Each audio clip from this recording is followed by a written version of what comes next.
Hey everybody, okay, welcome to Things Are Getting Sketchy. Having some technical issues, that seems to be kind of normal. So we'll get Karl's audio up and running here shortly. But tonight, as you guys know, this is TMNT, Transformers, mashup, mix, go for whatever you want to do. Just have some fun. And we have with us tonight Mike Rooth, Kelly Williams, Karl Waller, and Maria Lopez. Ooh. Hey guys. Hello. Oh, now you guys have been talking for like 15 minutes, and now you're just gonna go dead quiet on me. Thanks. I used up all my social. Thanks, guys. Stuff. I was fighting with a cat. All my anger's there. Yes, yeah, that was a fun listen. You missed it. You would have heard the rest. I'm like, I'm gonna kill you.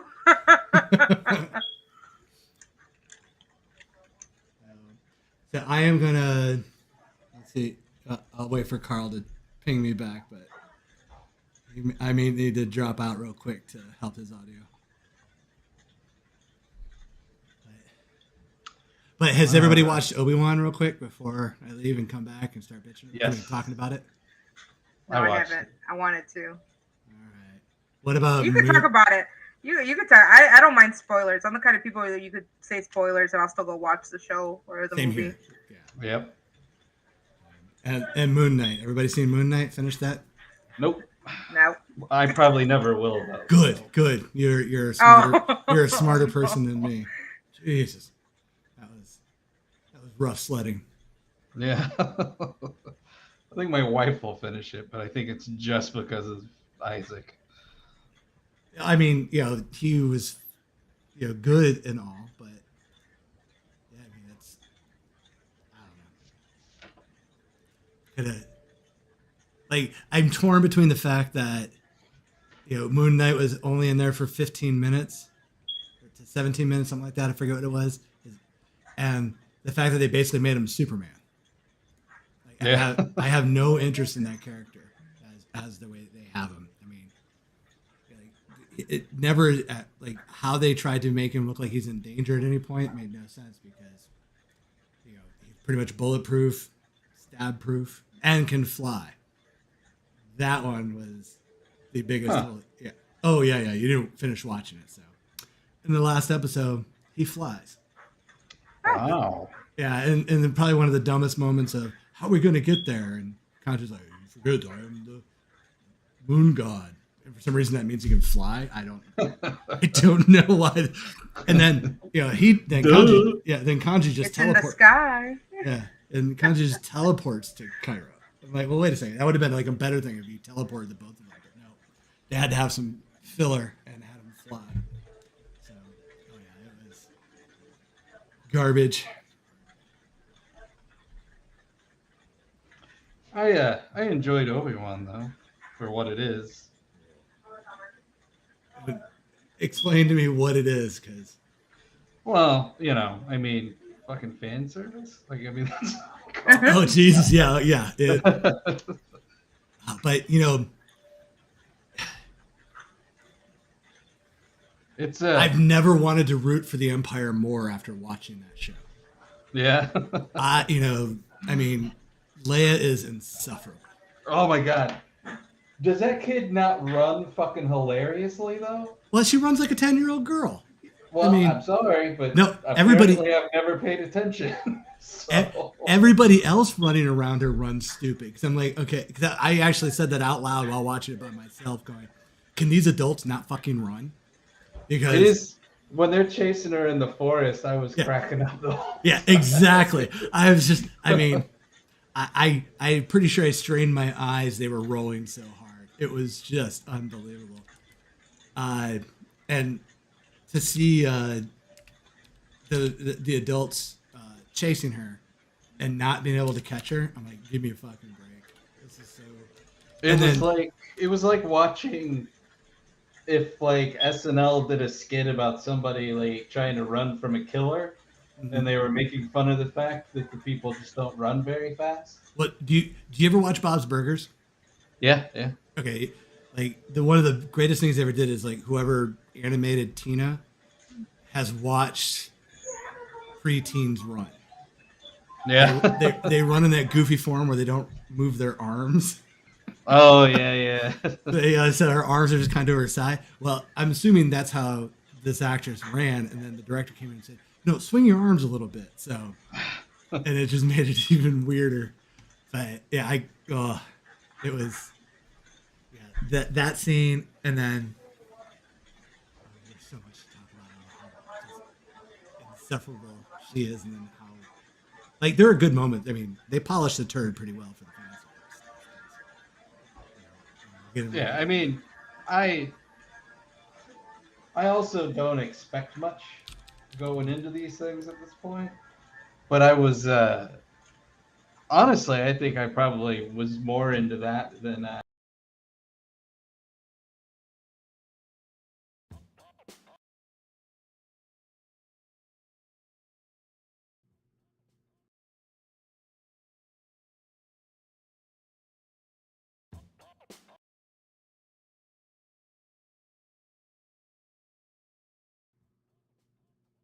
Wow, this is not good. If I don't hear Misa.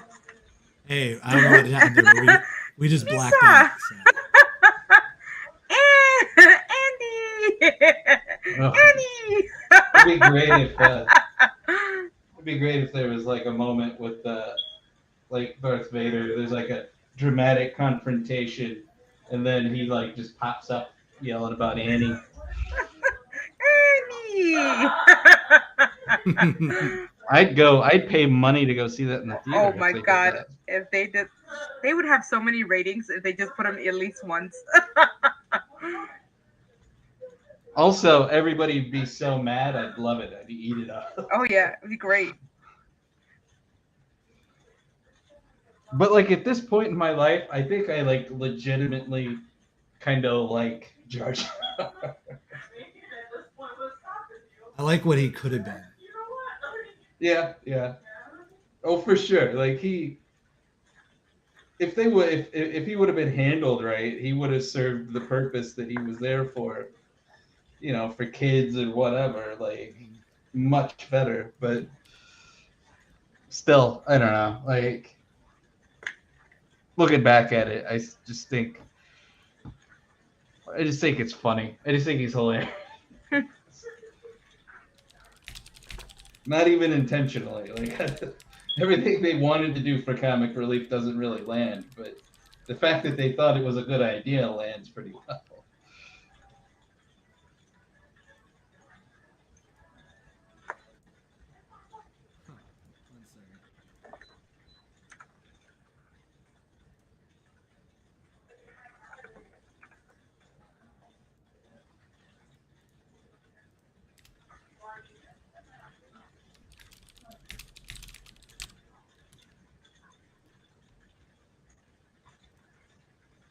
Weird.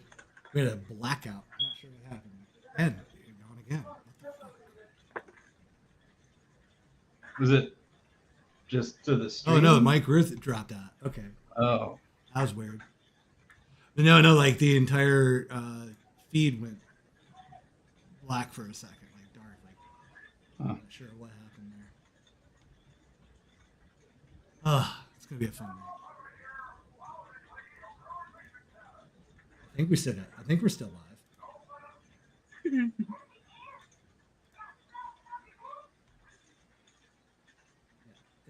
think we are. Okay. Yeah. Urkel with an accent equals Jar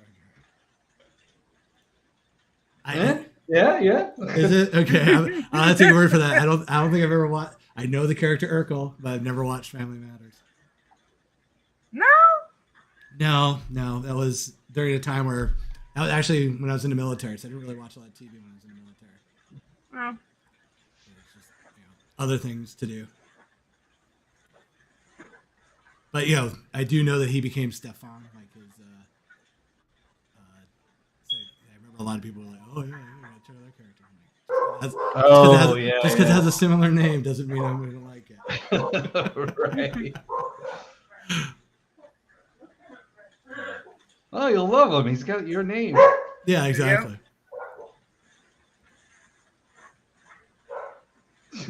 You'll love this neo-Nazi guy who's been on Facebook. His name's Stefan too. Yeah, that's how it works. Any relations? Right. I mean, my family does come from Germany, so maybe. Oh, no. Yeah, on my mom's side, no. we were out long before then, thankfully. We fought on the right We're one side. of the good ones. Yeah, that's right. Let me check on Mike, see what's up here. He decided to go out for a motorcycle ride. I knew it. He was going on about that a little too much. He couldn't resist the siren's call. Oh, I love it. The motorcycles across the street just started. It's a nice feeling riding a motorcycle. I used to have a scooter. That was fun. Oh, those are nice.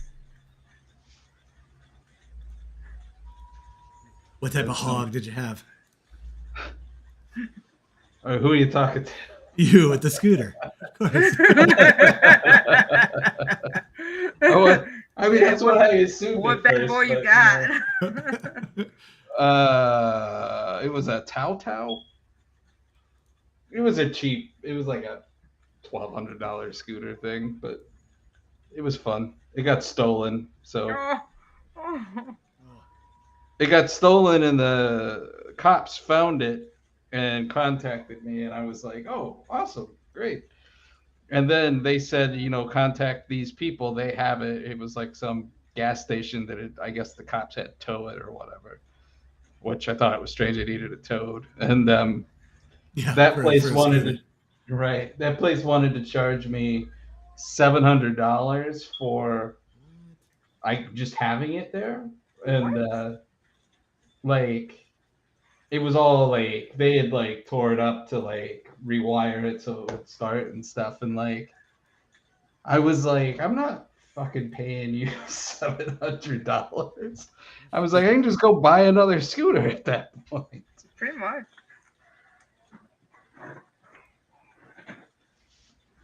And then recently, I don't remember if maybe I mentioned this. I don't remember. I had a subpoena for court, and I contacted them and was like, so what is this about? And it was the person who had stolen my scooter was going to court because I guess he got in trouble for some other stuff. And they just wanted me to come in and be like, yeah, I didn't give him permission to take it. And I was like, does it matter if I tell you I don't want to do that? Yeah, exactly. And they were like, well, hopefully, we're thinking he's going to please, so, we won't have to go to court. And I ended up not having to, but it was I didn't find out until 2 days beforehand or something.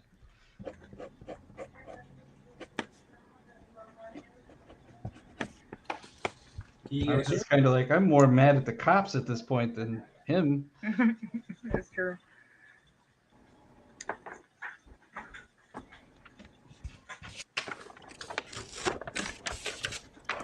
See, I want to get a scooter because I live in the city, and just to drive a motorcycle around here, they're gonna whack me real quick. Right. The scooters are a little bit more easy to go on the streets. Yeah, they're good. They're great for cities. I mean, I live in a small town, so I'm surprised I didn't just get murdered on it. But can you guys hear me at all? Yes, yes. we can. Oh, okay.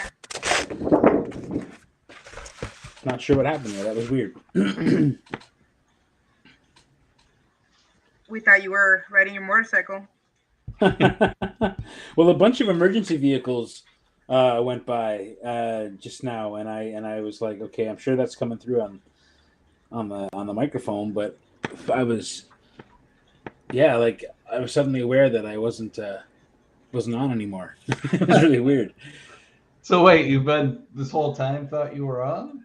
Well, no, I got a text I was I asked a question and no one answered, and then I was like, oh, I don't know if they can hear me, and then I was like, oh, I don't appear to be on this show at all right now. So then I had to try to get kind of rebooted back on again, and I jumped on a minute ago, but I had no audio, and you guys couldn't hear me, so it was very weird. Oh, we could hear you.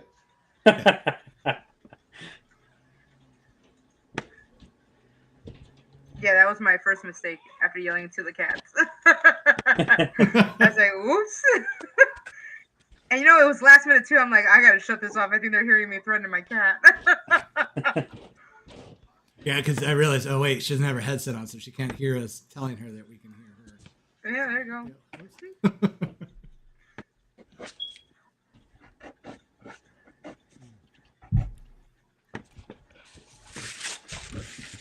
Oh, crazy. So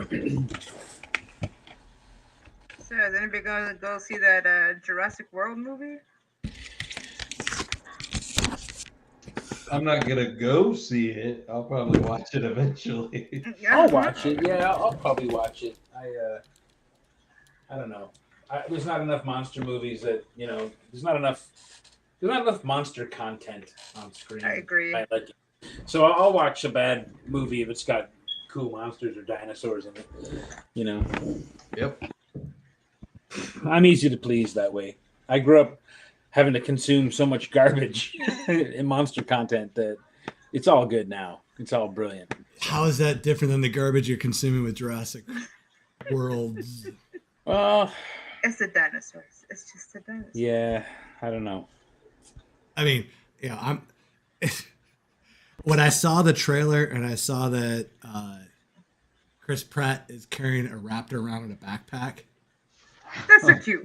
I absolutely I was like, oh, they're trying to get their Yoda moment because their baby Yoda moment, and I'm just waiting for that thing to start gnawing at the back of his neck, just snap, snap, snap, and that's how Chris Pratt gets out of the series.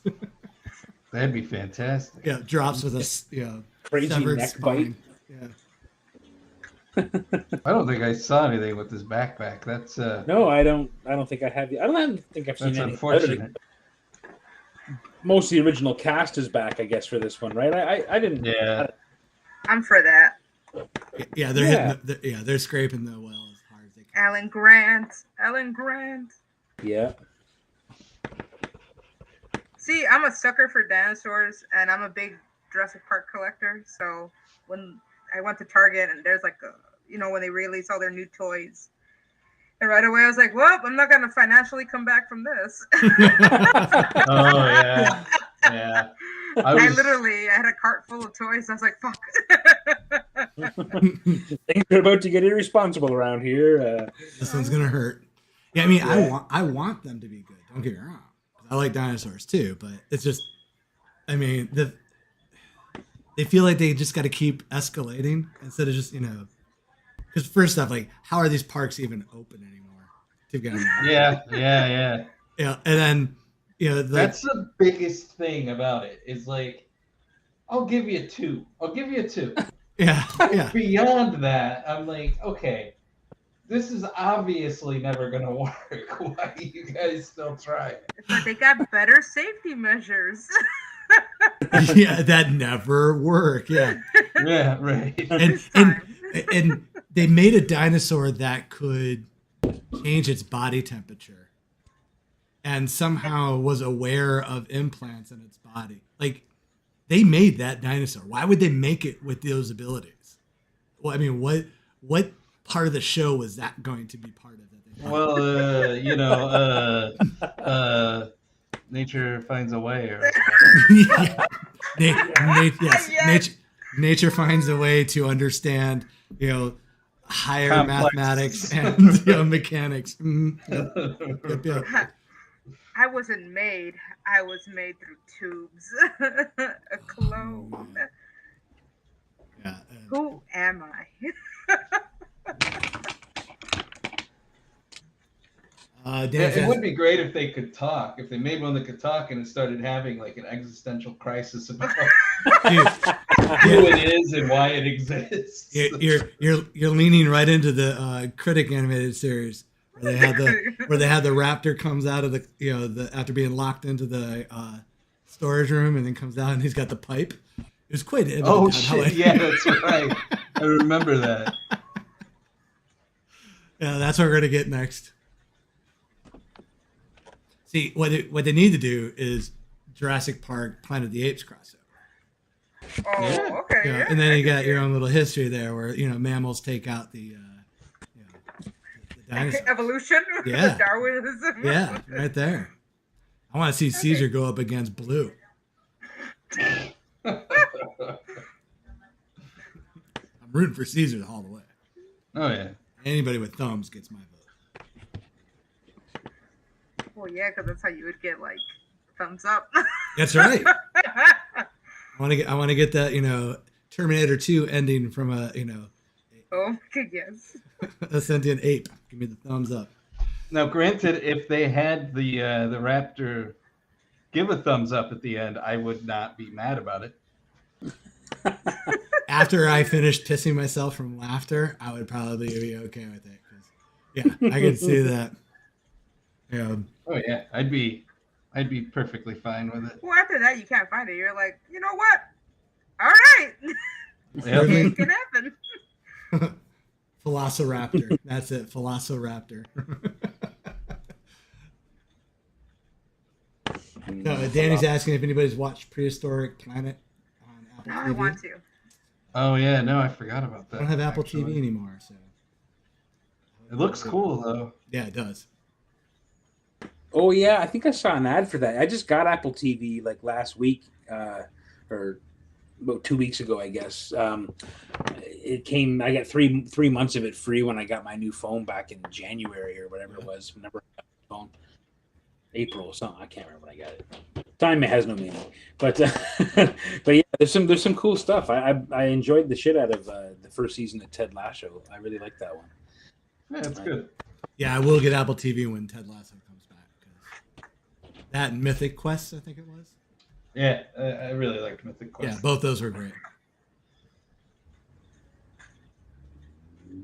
There's just so many different channels, though. I'm annoyed by it. Like, there's so many cool things I don't have that are just on a different, like, oh, subscribe for 30 days. And then before you know it, you've subscribed to like 15 different TV stations. And you're like, where's all my money? I don't understand. I thought this was supposed to be great because we were finally getting away from all that cable TV package stuff. You're right. Yeah. You just got to, choose which path you're going to go down. Yeah. Because I recently finally got rid of Netflix after realizing I haven't turned on Netflix. It's been so long they were demanding me to change my password. I was like, oh, wow. I guess that's the time for me to cancel this one. Well, I mean, they're going down anyway. So. Yeah. Yeah, of everything, I think Netflix is the thing I use the least. I use HBO more. Yeah, that's pretty much yeah, at this point. Yeah. I've just been watching The Sopranos. I've never watched Gabagoo. No Gabagoo. You I love that show. I love it. You motherfucker. You pull me back in. So good. I enjoy how much you enjoy it. Yeah.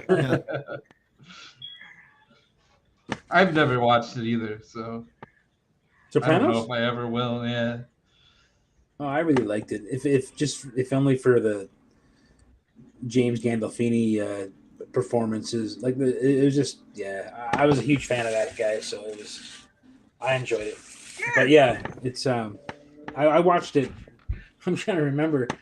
I remember renting VHS tapes of it in the final years of Blockbuster here in Canada, and that's how I watched the last. I think that the last season was just coming new on TV, and I had watched them all on VHS to get to that point back when that was a thing.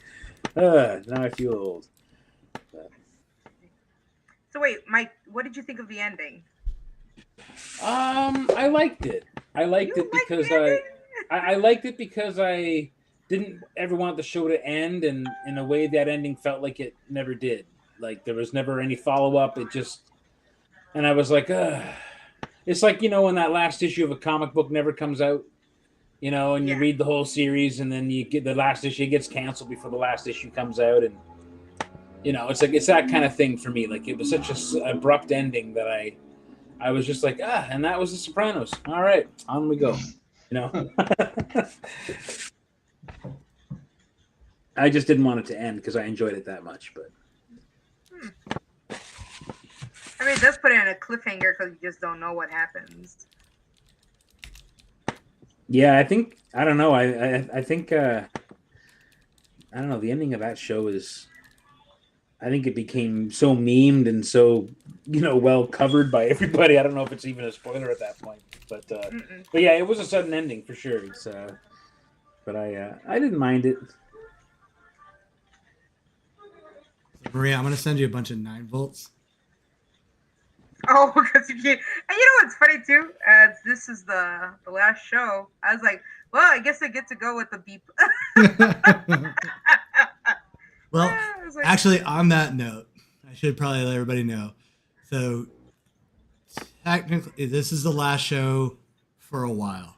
Over the past couple of weeks, I've received a lot of wonderful messages from everybody. So we're going to come back with tags, but we're going to take some time off to kind of regather ourselves, recoup, kind of make this a lot easier and more enjoyable for everybody. So we'll come back in the fall, then run through the winter. We'll make it a seasonal thing, I think. That way we can all have our summers off and relax and put it all together. That's awesome. Yeah. Well, all I'm saying is you shouldn't let people bully you into doing things you don't want to do. All right, well, yeah, Kelly has the last word, so we are done. And that's it. All right, well, I'll see you guys. It's nice knowing you. Yeah, so like so we're gonna take some time off. We're gonna get things are getting dicey, started up, and just have some fun for a bit, and then we'll come back and make everybody work. We're all kind of locked in for the snow. What you guys for the snow? So, Maria, what are you drawing? Maria? I'm doing a Leatherhead. Oh, nice, yeah. nice. I got too caught up in the Jurassic Park. I was seeing the nails in the face. I'm like, did you just pivot and go full Jurassic Park on it? I totally thought the same thing. Okay, good. Screw this. During Jurassic Park. You see, that's going to be one of the themes, Jurassic Park next time. Oh, you know what? I should see if I get Mitch Bird to come on if we draw dinosaurs. Yeah. I talk about a dinosaur drawer. Whoosh. And old school. He probably wouldn't even know how to get on the internet. Damn it. Actually, that was this one guy I met at a convention. I don't know if you guys saw that Lobo cover I did. Yeah. Oh yeah. And I talked to him and I was like, yeah, he's like, work. I'm like, yeah, you can follow me in my work and all these things. He's like, no, I don't have none of that stuff. What? He's like, I don't use the internet. I'm like, how old are you? he's like, I'm like, okay, kid. Yeah, it's nice knowing you. I'm not going to see you ever again. It was weird. It's weird when I see like really young kids are like, no, I don't use any of that stuff. I'm like, okay. That's kind of refreshing, isn't it? In a way, it's I don't know. Maybe that's not the word, but no, I agree. Yeah, I agree. Yeah, I'm slightly envious. Yeah, There'd be a way to still do what I want to do and not be on the internet. Yeah, in a heartbeat. Fuck yeah, I would do it in a heartbeat. Well, purposely, when I was younger, I purposely tried not to get a phone because I always tell people, if you want to talk to me, find me. Yeah. Honestly, I never had a smartphone. I mean, I had a cell phone in '98, and then I think I replaced it in '99, and I think it died in 2001. And then I don't think I had anything like a cell phone or a device after that point until like 2011 was when I got my first smartphone, and that was like a iPhone 4 or an iPhone 5 or something like that. And I only got it because I had to have a phone, and I because I had a job where I was a superintendent, so people had to be able to reach me 24 hours a day, and that was it. And after that, it was such a massive change. Like I used to be so. When you're the guy without a smartphone in the age where everyone's like on their cell phone, like on their smartphone, and you're like the guy at the table who's not, and it's kind of like this is a weird thing that everyone does, and then you become that guy, and then you're like, oh my god, I'm one of them now, and that's one of everybody. And it's just like it's this whole thing where I was suddenly like, and then I noticed like just little things like the cats hate the phone. It's almost like they saw the change too. Like when I got the phone, and all of a sudden I was this phone guy recording stuff with my phone and drawing with my phone in my other hand. You know what I mean? Like this kind of thing. I just remember thinking it was such a strange, just a total like fork in the road kind of, you know, in a way. And anyway, yeah. So when I hear about people who aren't like fully engaged on the internet, like my parents still don't have the internet, have never had a computer, have never been on the internet, and I just think it's kind of an amazing thing. But when it's younger people, that's just awesome. To me, that's just like, I don't know. It's just a breath of fresh air, you know. It is. It really is. I didn't get my first cell phone until probably 2 years before I got my first iPhone. Right. So I can't remember when that was, but it was the first iPhone. So, or second, I don't know. It was an iPhone. I don't One of know. the generations. Yeah. I didn't get my first cell phone till I got my first job, but that's because it was forced upon me because I didn't want one. And then my dad gives me a cell phone, and it's like the biggest, thickest brick phone you've ever seen. And I told my dad, I'm gonna kill somebody with this. Oh, I hated it though, because I always hated my parents knowing where I was. So that was the reason why I never had it, because my parents would be like, "Where were you?" I was like, "Why did you not call?" "Oh, I don't have a cell phone. I can't call you." Yeah. Yeah, that sucks. Yeah, it's weird. It's weird to think. Like I don't know. It's just technology's moving so fast, and I always think I feel lucky in a weird way that I can look back to the days when you would literally have to spend 2 days like at 2 different libraries sometimes to research a thing you had to write a paper for or something like that, you know, and in school or whatever. And I remember just it was just so all that stuff's just at the tip of your fingers now, and some people will never know the strange triumphs that come with doing research, you know, in that way. I don't know. It's weird. Man, you're much older than you are, buddy. That's the part of the internet that works, because copy paste before the internet, ugh, that was rough sledding. Let me tell you. Oh, I told my sister it's the Wi-Fi. I was like, you guys are so lucky that it's high speed 5G. Before it was that sound of ew or e. Oh yeah. And then remember, only one person could be on their computer, and nobody else could use the Wi-Fi because then the computer goes really slow, and then you're all arguing. Somebody get off their phone. Yeah. God, or one person could. Yeah, good times. Or you'd call somebody and they were on their computer, so the phone would answer, but it would be the squelch of, right, you know. Or what was it? What's another one? I don't know. Did you guys ever use your phone when it was like past midnight because it was for free? Yes. Oh, different rates and stuff. Yeah. Paid for that 7 p.m. lower rate. Yeah. Yeah. Right. Yeah. And you'd be like, call me like around 9 p.m., 10 o'clock. It's for free. When long distance was an issue. Right. Yeah. I used to, when I was a kid, like on Saturday nights, me and another friend would get on the phone because, like, you know, it was after the hours where it mattered, and like we would just watch Up All Night and whatever was on it, like, and talk on the phone the whole time. Nice. And I'm like, I don't think people do shit like that anymore either. I mean, I guess they do, like, get in a video thing and watch a movie or whatever, but it's it was more fun when it was harder to do. Yeah. Which isn't actually. I don't. I think you got some nostalgia vision going on there. Oh yeah. I'm not going to call that more fun. No, not at all. Yeah, I don't find myself pining for the old days.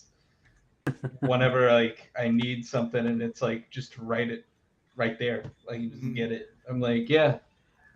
We were stupid before. This is great. See, now I would actually counter that a little bit by saying we're stupider now because of how quick access we have to. Well, then, right. We value the struggle.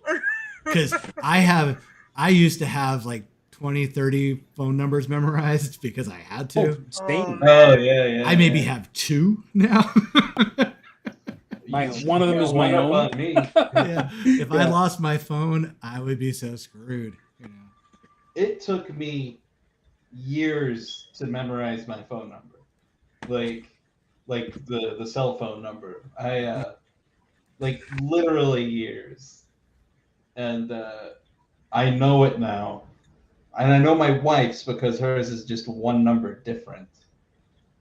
But our daughter like got off of our plan and she's on her own thing now, and she has a different number, and like I have no idea what her phone number is. I just put it in my phone, and I'm like, if I ever lose it, I'm never talking to you again.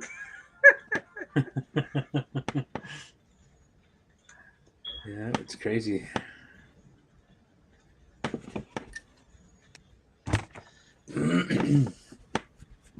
So, Maria, congrats on that recent Spider-Man cover that I saw for number 900. Man. For number 900, that's just amazing. That's just the coolest thing. It's super cool. Spider-Man cover is the dream. Like that's everyone had that dream once, you know. Like that's yeah, that's awesome. I saw that, and I know it's. Sorry. No, keep going. Yeah, it was just beautifully handled, and yeah, issue 900 too. That's so crazy to me. That's just like wow. I remember. It's crazy to see the years, 60 years. I was like, oh darn. Yeah. I think I started collecting Spider-Man. Oh man, I want to say like. I mean, I used to buy a lot of like quarter bin stuff, like Marvel Tales and things like that were in there. But I remember actually actively collecting Spider-Man. I want to say like around 1983. So what would that have been? Around issue 230 something, maybe. Someone out there will know. But yeah. And I remember I also collected Web of Spider-Man and started collecting the Spectacular. The Peter Parker, the Spectacular Spider-Man. And I couldn't get enough Spider-Man in those days, man. That was I'm not sure why I went on a whole Spider-Man thing. Anyway, congrats. That's the coolest thing ever. That's all I was trying to say. Basically. Yeah, it's funny too, because I thought, and it's funny, I had all these thumbnails for it.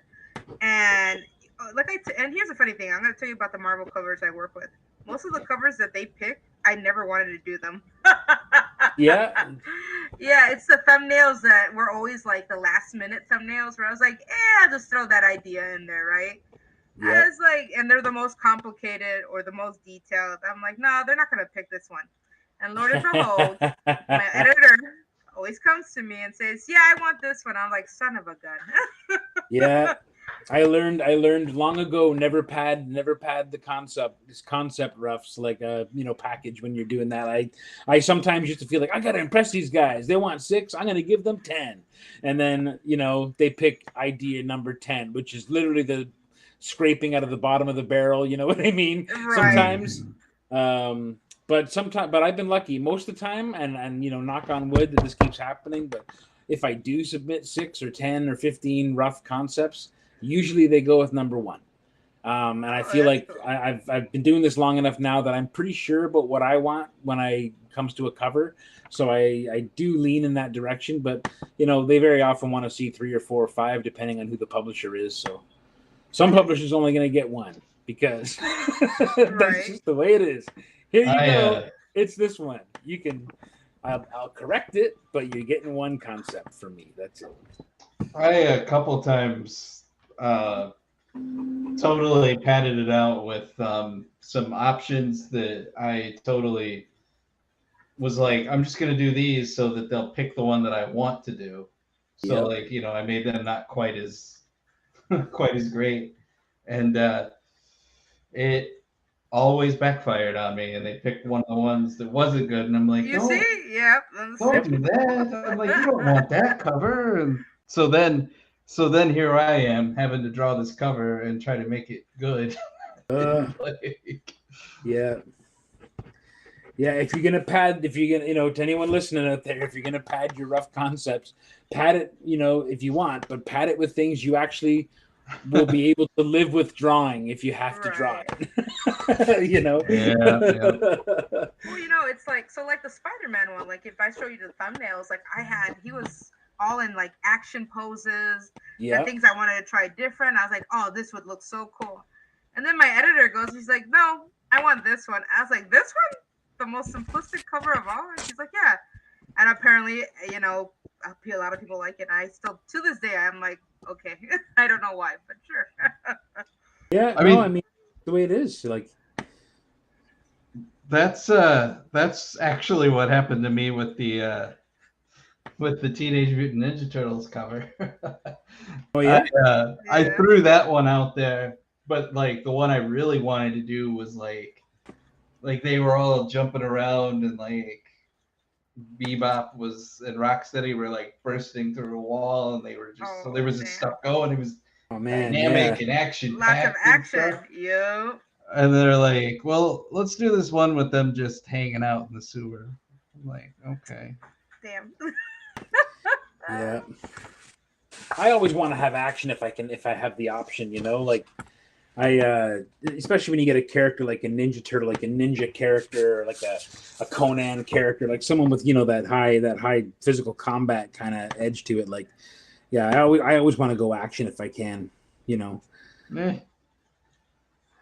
I mean, it sticks out. I'm sorry, that's how I see it.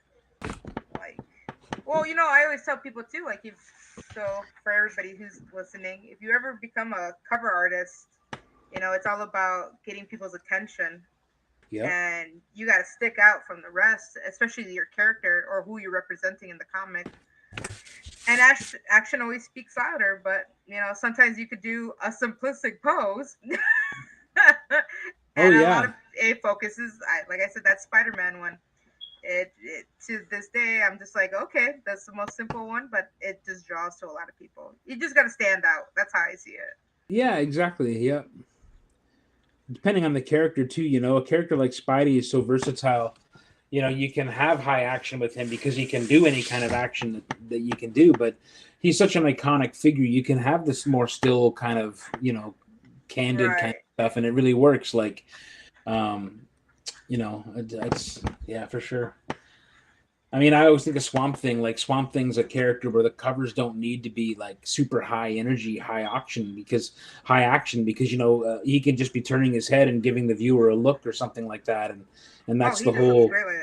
That's the whole thing, That's the whole cover. So, yeah. Right. Well, I mean, you do a hell of a job of portraying that. So. Oh, thank you.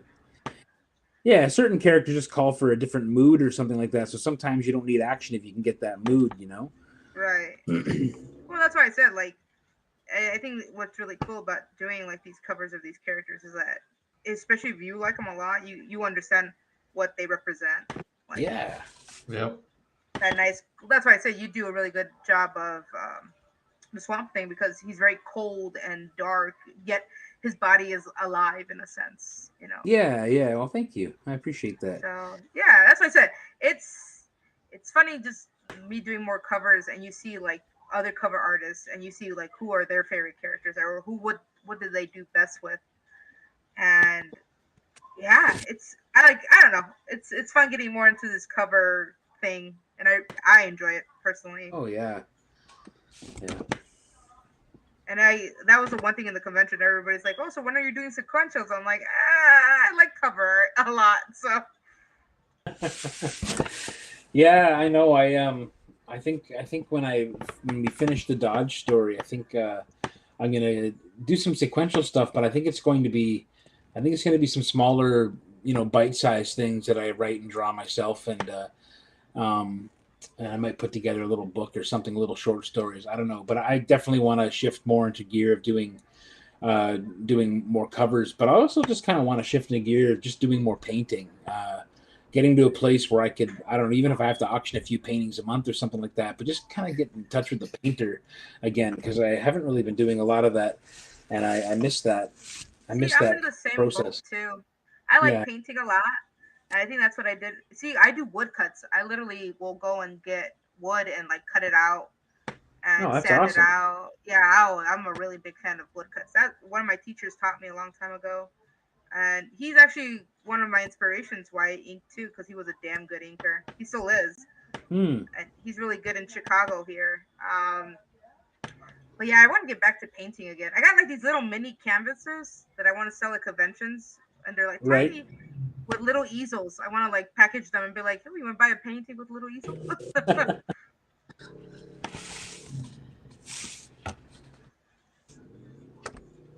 I used to do woodcuts a lot. Yeah. I really like doing it. They're I do fun. kind of miss it sometimes. Well, Yeah. you know what? If you take those into a gallery or you sell them off, the reason why I like woodcuts more than canvases, it just feels like a 3D like painting, and people really geared to it most. Every time I did woodcuts for a show, they would always sell because they were different. They were always Well, different. I think your style lends itself so well to the high graphic, possibilities of, with woodcut. Like woodcut's a whole process. You kind of got to think backwards while you're drawing, and it's Yeah. awesome. It's a man. I haven't done anything like that in a long time. But my wife, Erica, she used to do a ton of stuff like lino cuts and wood cuts and engraving. She occasionally still does lino cuts, and it's always amazing that seeing that process come together. And I love the feeling of a lino press or a woodcut pressed print when you get that thick paper and it's just like got the ink is so sturdy and solid on it. It just feels like a real thing, Right. there's something, I know what you mean. There's something almost more impressive about it than a canvas, really, really cool. Well, Years. when I do a lot of my ink commissions or covers, I use quill pens, right? Yeah. So that you know how the ink is pressed on that paper really nicely, and it starts to make like an indent, so it feels like it's stitched in there, right, engraved in there. So it's really fun to show people, and right away they want to touch it. That's the funniest thing I've ever seen. Where I just want to touch it. I'm like, okay. It's like, yeah, go ahead. You can touch the ink. It's fine. It's dried up, but yeah, I don't know. I like those. I do want to paint more and do more. Mm-hmm. You know what? I really want to learn watercolor. Like, really get into that. Yeah, I use a lot of watercolor, but I've never, like, I used to teach watercolor, but I've never really done the formal stuff with like the old school, like, Only we knew somebody who does watercolor. Right. They could teach. He got real quiet when you said it. Oh, he's like, not me. I don't know what the hell you're talking about. And speaking of late segues, because I was going to try to interrupt, but the conversation was going too well. Let's do our first auction tonight. All right. Mike has 2 Last Ronins up. Last Ronin number 5s. They're both signed and remarked.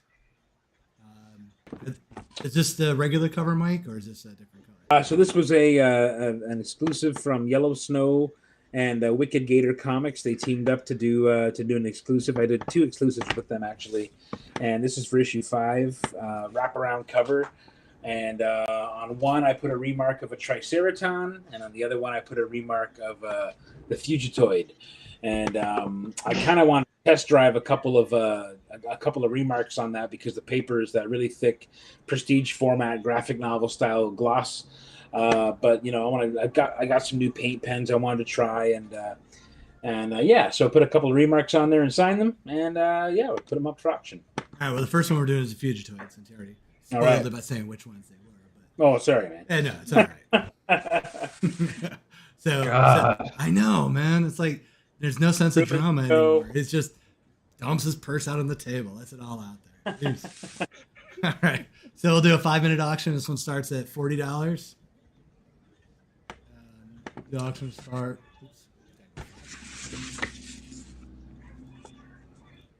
All right. Yeah, awesome. Yeah. Thanks, man. Hey, I didn't do anything other than put it on screen. This is the easiest part. So I think we are going to be without Karl for the evening. Oh. Yeah. I'm guessing the frustration level is high because he stopped responding to my text. Karl. Yeah. This is geez, man, I wouldn't want to come in here either. Sadly, every time I speak to him and say his name, that pretty much comes out every time. Karl, what's wrong? Karl. Yeah. Can't turn on your computer. He's sitting there right now. Tim Duncan brought it up to 60. Well, I missed drawing with you, Karl. Yeah, I was kind of bummed. He had something pretty cool planned for tonight. Damn. So, if he still draws it, we'll throw it up on the page for auction. Yeah. It's going to be a pretty dope TMNT. He actually was going for the crossover. He was going. He's going for the crossover. Sweet. Yeah, nice. Yeah. That's why I'm trying to reach him. Like, I think what's happened is, yep, here it is. You just text me. I'm just gonna draw a couple turtles standing on like snouts and stuff. little tiny fellas. Oh man, are you drawing all the Dinobots? Yeah, because I'm Yes, he smart. is. You're a lunatic, man. That's amazing. I love I it. love that. That's so good. I love Grimlock. Oh, God. Grimlock's Grimlock is like, yeah, Grimlock until Abrams just shit all over him. I didn't watch any of them movies. I didn't either. I just know that he brought the Dinobots in, and I'm sure it was bad. Oh, really? Man, they were terrible. Like the designs. And weren't they in it like only in the last like 20 minutes or 10 minutes or whatever? I honestly don't even remember. Like none of those movies take up any space in my memory. Like I watch it and then it's over, But how do you not like the Samurai Autobot and those very racist? Oh man. Oh yeah, I forgot about that. I mean, my experience with the movie was the first movie was out in the theaters, and my younger brother and I don't get to spend a lot of time together, so he really wanted to see it, but he really wanted to drink a pitcher of beer first, and at the pub that was near the movie theater. I don't blame you. I was about to say, and that's the best way to do this. Go on. But he's a little crazy. He always wants to show off, so we ordered 2 pitchers of beer. But it was actually only 10 minutes until the film started. So I wanted to get in there and be like sitting down, like a chilled, comfortable spot, whatever. No, of course not. So now we're slamming each a pitcher, just using the pitcher as the glass each, trying to get through to the bottom of the pitcher because he just ordered 2 pitchers like a madman 10 minutes before the movie's supposed to start. So we each down a pitcher of beer, and we go into this film, and there's only the front row available, and it is so close to the screen, and the screen is so massive that I couldn't get the whole screen into my vision if I laid on the floor in front of my seat. And I did not enjoy the movie. I don't know. I don't want to blame the beer. I don't want to blame the pitcher of beer in my bladder, but I do want to blame the crazy intense transformation sequences that you cannot enjoy if you're that close to the screen. In fact, they'll probably make you sick or angry or some combination of the two. If I recall, that's what happened.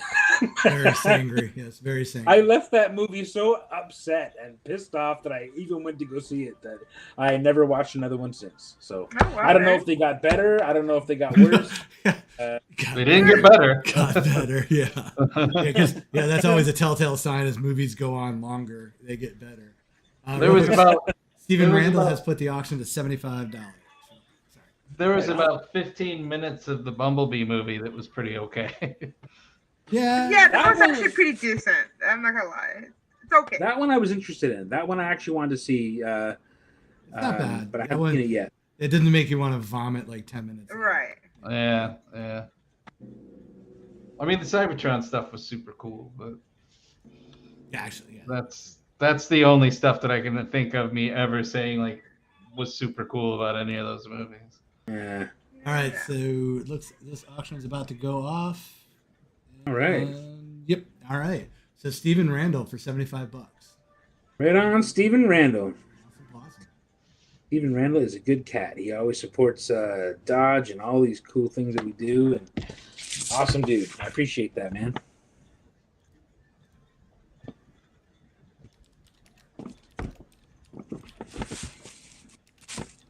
Yeah, no, I just like Grimlock's stupidness, you know.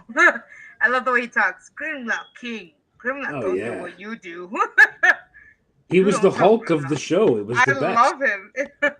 I mean, when he beats Prime in that fight, and we're all at home, and I'm like, I'm 9, and I'm just like, what the fuck? You know, like in a physical contest, he defeats Prime, and he defeats him kind of soundly, and you're like, holy shit, this guy's a beast. Yep. I don't know. I thought he was awesome. It was the Hulk. It was the Hulk on Transformers. Like that was. I love it. I have figures of Grimlock. He's the only Autobot I really could say like a lot. I love the design of him too. Yeah, in his robot form too. Oh yeah, it's the mouth part. Like he's just it's like a helmet, like a knight kind of thing. Oh, he's just cool. He's just how dare you forget that Cliff Jumper exists? how dare you?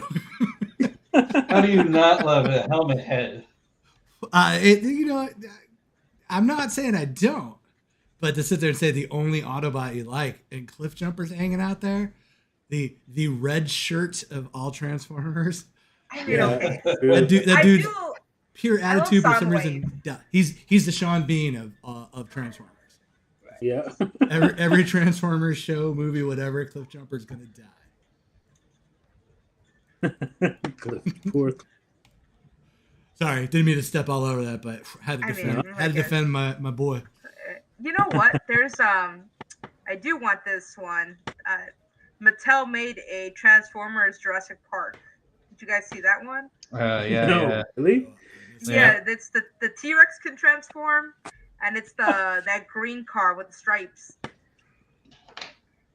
So does it transform into Grimlock? Or? No, it just says it's its own little transformer.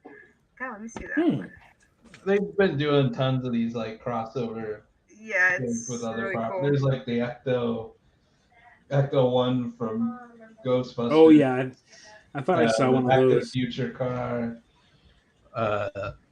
Dracula. I got that one's pretty cool. Mostly Dracula one? Dracula Transformer?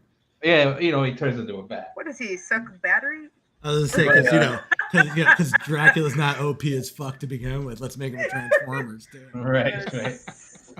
The cool thing about that is that like the box that he comes in is pretty cool because it's like a VHS tape. Like it slides out like it's a nice VHS tape. I have to look at this.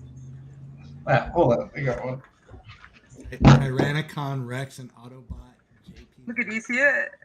No, Barry just put it in the chat. So off to Google I go. You gotta Google it. It's so cool. I want it. It's like they're selling it for like 150 or something. Shit! That they just took the Beast War Megatron model. Yeah, pretty much. No, I mean that's what it is. Yeah. I have that model. I know.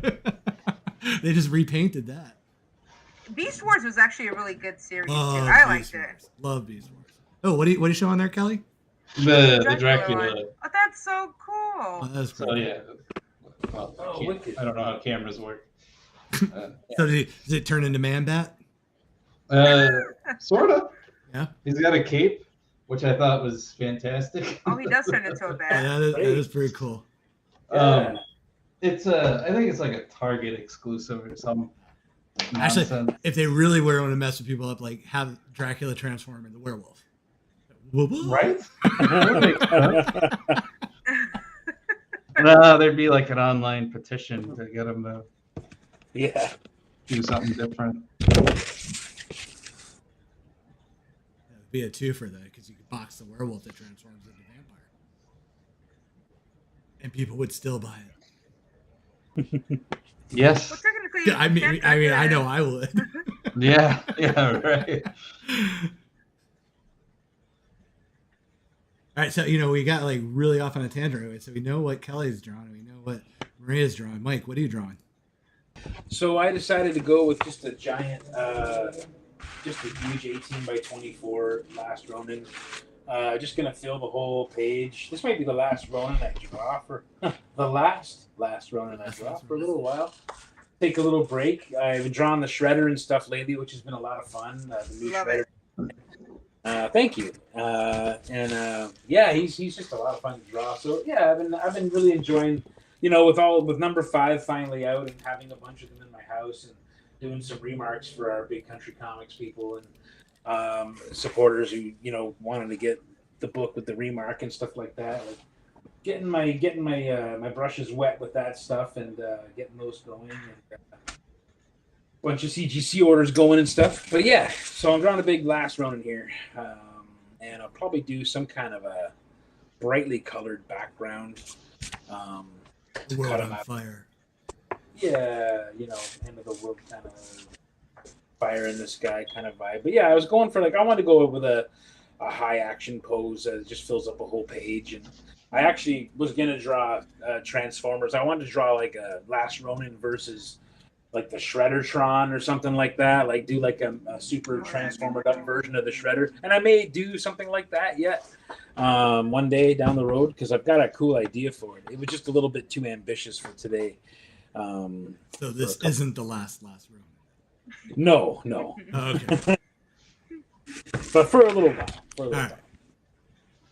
I got some other related material I got to start drawing this month too, and it might actually be a little bit quiet for me online the next little while, just because I've got a bunch of Dodge art fulfillment to do for the Kickstarter, and I got a couple of projects that are gonna probably keep me chained to my table for a while. So yeah, I don't know.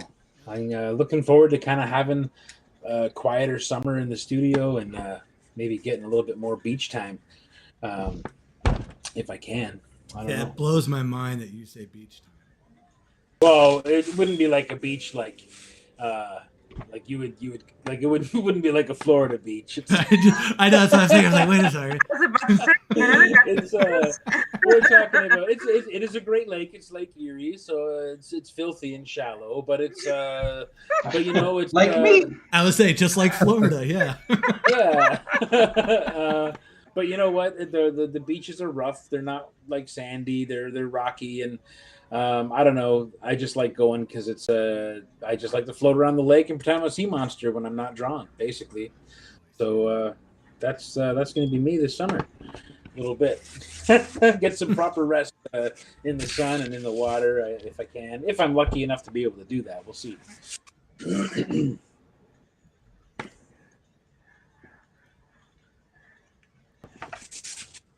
Yes. Actually, that's what I was talking to my sisters about. So Because I drop off my sisters at work pretty much every day. And I was like, you know what? I think I'm just going to drop you guys off and go to the beach right after.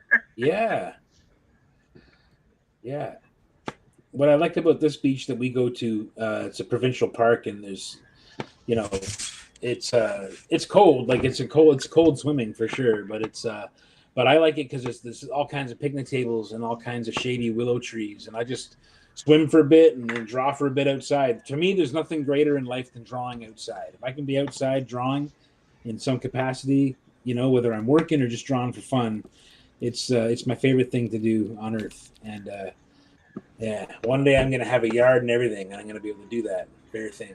But that's why we go to the beach, so that Mike can draw outside. That's about it, really. You know, Anyway. careful what you wish for when it comes to the yard.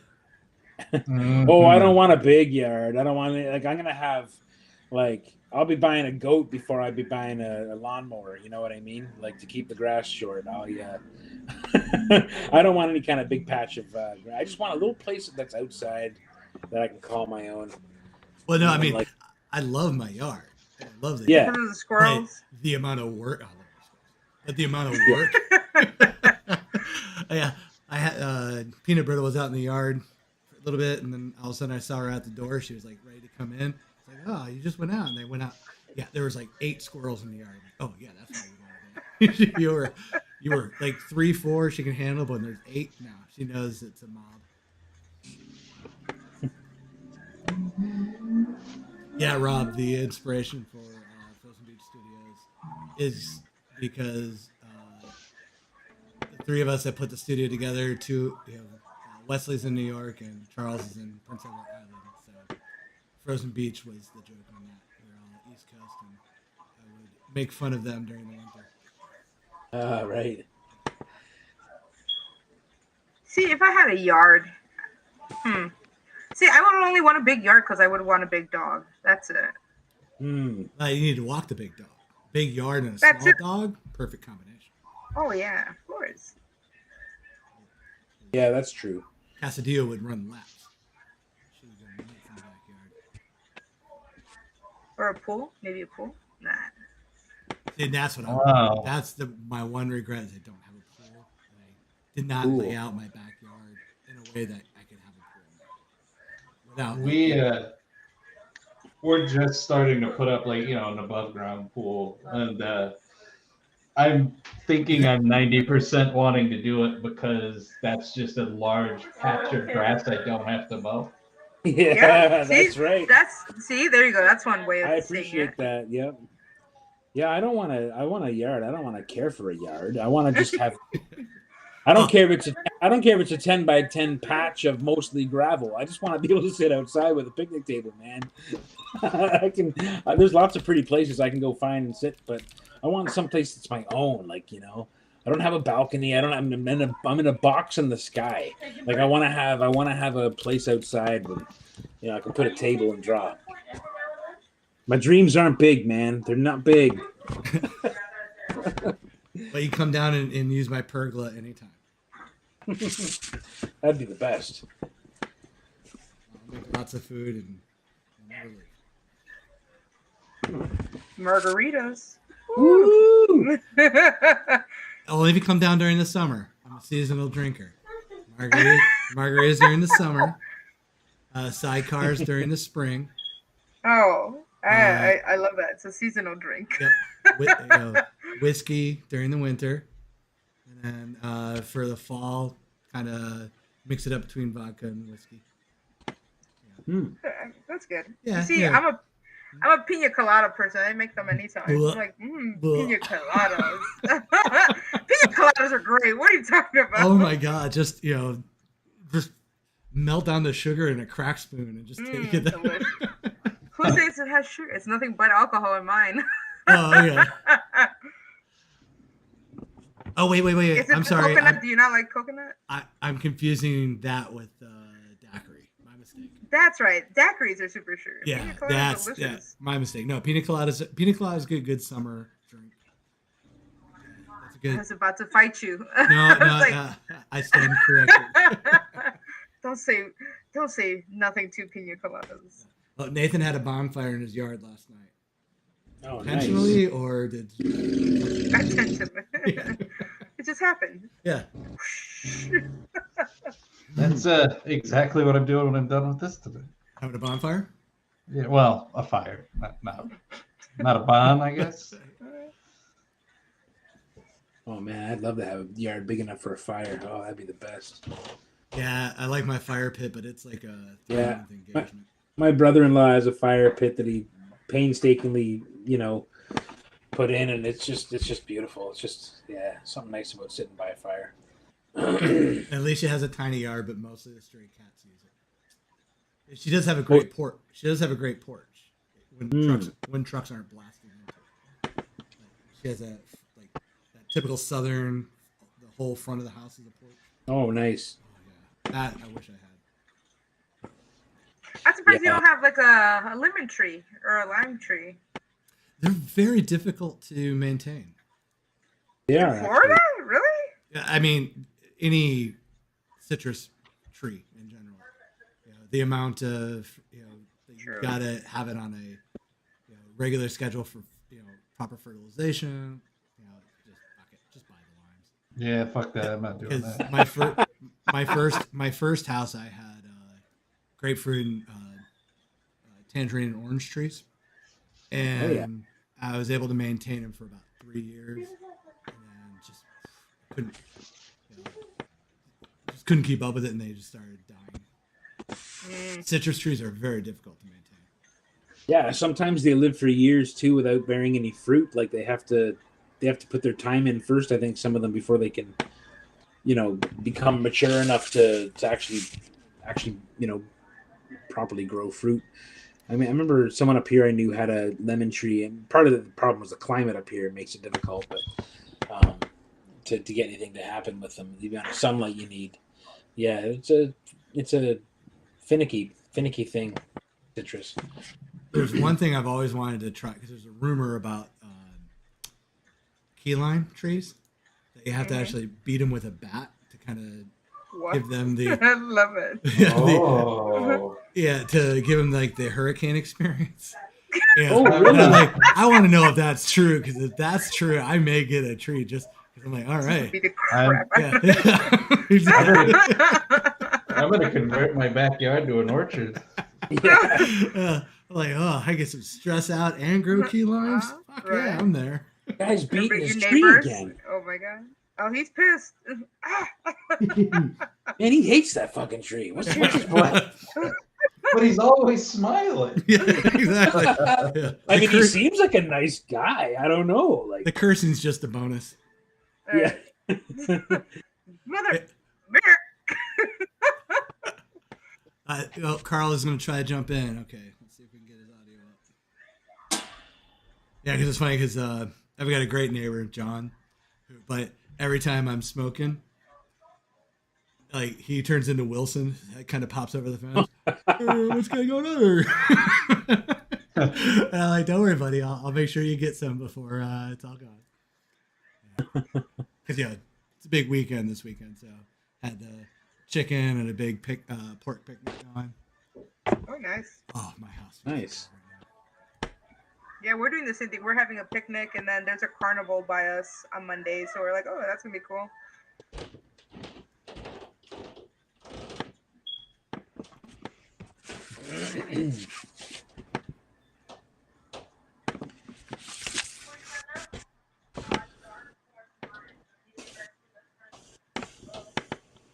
I'm sorry, I was distracted by. You were saying what now? You got a carnival? Oh yeah, I'm gonna go to a carnival on Monday and a picnic too. So Oh, that's fun. I'm just for the corn dogs and the funnel cake. Oh, I love corn dogs. I haven't had a corn dog in so long, but man, I would eat so many of those that I just feel so bad afterwards. Oh, they're so good. Just mustard and I'm like one of those that's like it. I will have like go around like Wolverine. I'll have 3 in each hand, like corn dog blades, and I would eat all. Oh 6 man, of those. have you ever tried a Korean corn dog? Go on. No, it's like okay, so they're different from the American corn dog because it's made out of cornmeal, right? Mm-hmm. So they have their own batter, but in the center, they put half a hot dog or the whole hot dog, and they put mozzarella cheese inside. So when you bite on that hot corn dog, cheese is just pulling out. Oh man. And the cool thing about it is, so they have 2 types. They either have their plain corn dog. It's kind of weird. They put sugar on it and sometimes salt. Right, because it's a sweet version of a corn dog. But you could ask for no sugar. I would ask for no sugar. All right. Right. Please do not sugar my corn dog. Yeah, because you know what goes really well with hot dogs and cheese? Sugar. What? Tons and Don't- tons of sugar. Don't knock it till you try it. But okay, here's what you'll love most about it. They put little bits of potato in there, like French fries on your corn Oh dog. my god. So it is literally a corn dog with little potato bits, and inside you could have cheese and a hot dog, and you just rip it up, and it's the most delicious. God damn, give me one of those. I will cancel my subscription to Pornhub. There you go. Oh, that's all I need. Whoa. Like they brought it out in here in Chicago, and everybody just went crazy for them. So Wow. but they're more experimental because they have like different toppings, like the original. Then you have the one with the potato. Then there's one with ramen on top. Then there's one with and then there's the savory one because there's one with what is it? Fruity Pebbles. Oh. It's just it's peanut butter and chocolate. Like Was all I this shit hate sponsored that. by Walmart? Come on. These people have no control. I hate that, but at the same time, I mean, I'm gonna try. yeah. I'm like, you guys are disgusting. Give me one. Yeah. Exactly. You guys are monsters. okay, it's pretty good. Yeah, you guys Fruity gotta. Pebbles. Fruity Pebbles. That's I never insane. knew that I'd want Fruity Pebbles on a corn dog, but now I'm serious. And don't get me wrong, I love me some Fruity Pebbles, but you know, Oh, yeah. that's to a bowl of milk. But you know, oof. So wait, we got a couple of comments. Okay, so Nathan's saying in Canada they call them pogos. Is that what you call them? Pogos, yeah. Pogos? Pogos. All right. Yeah. I can fuck with that. Not sure what it means, but Like the stick? yeah, that's how I'm going. Yeah. Yeah, I don't know, man. I don't know why they're called pogos up here, but they are. Robin threw a challenge out for Thomas, I guess, to make Stephen Nilsson corn dog Wolverine. Oh, If that figure shows up, you know I'm paying for it. So yeah, do it, Thomas. It's going on the shelf. Yeah, and Rob's like, Canadians get to work on the poutine corn dog. Shit, that sounds good too. Poutine's great. It's No, freaking poutine is delicious. poutine just fucks up both gravy and French fries. No, it's delicious. No, Yeah. you put the gravy on the side and you dip crispy French fries in it. No. Yes. I mean, Yes. ever have KFC bowls? No, because I don't. KFC, I have had the KFC bowl. Yes. Yep. Those are good. It's mashed potatoes, chicken, gravy, and corn. Yum. Yeah, there's not a French fry in there getting fucked up. Poutine, poutine is a fucking hate crime against potatoes. Man. It is. I mean, because like, Well, the bastardized thing that's become poutine. Yeah, I mean, the original Quebec poutine is a whole different thing, which you might like, but you might not again because it's not really gravy that's used for Quebec. Right. Oh, explain to me then. What's that? It's just called brown sauce, man. Well, I mean, brown sauce is Heinz makes brown sauce. Well, shittier gravy. I mean, I don't know. It's yeah, I mean, but you're still putting okay. What makes French fries so good? they're salty. Crunch? They're salty, crispy, and then soft on the inside. I was about to say the crunch to me, like that. Yeah, they got to order your fries well done. So depends where you get your fries from, man. I mean, some people do different kinds of fries, but they're all wrong. Right. So then, what do you say is the ultimate fry? Then, like, is it a curly fry? Is it string fry? Is it I don't know. fries? I mean, I think hand cut homemade fries, like I think like chip wagon fries. I think proper good chip wagon fries are hard to beat. Like the ones with the skin on it. So. Sometimes if they have skin on them, yeah. Sometimes it depends on where you get them.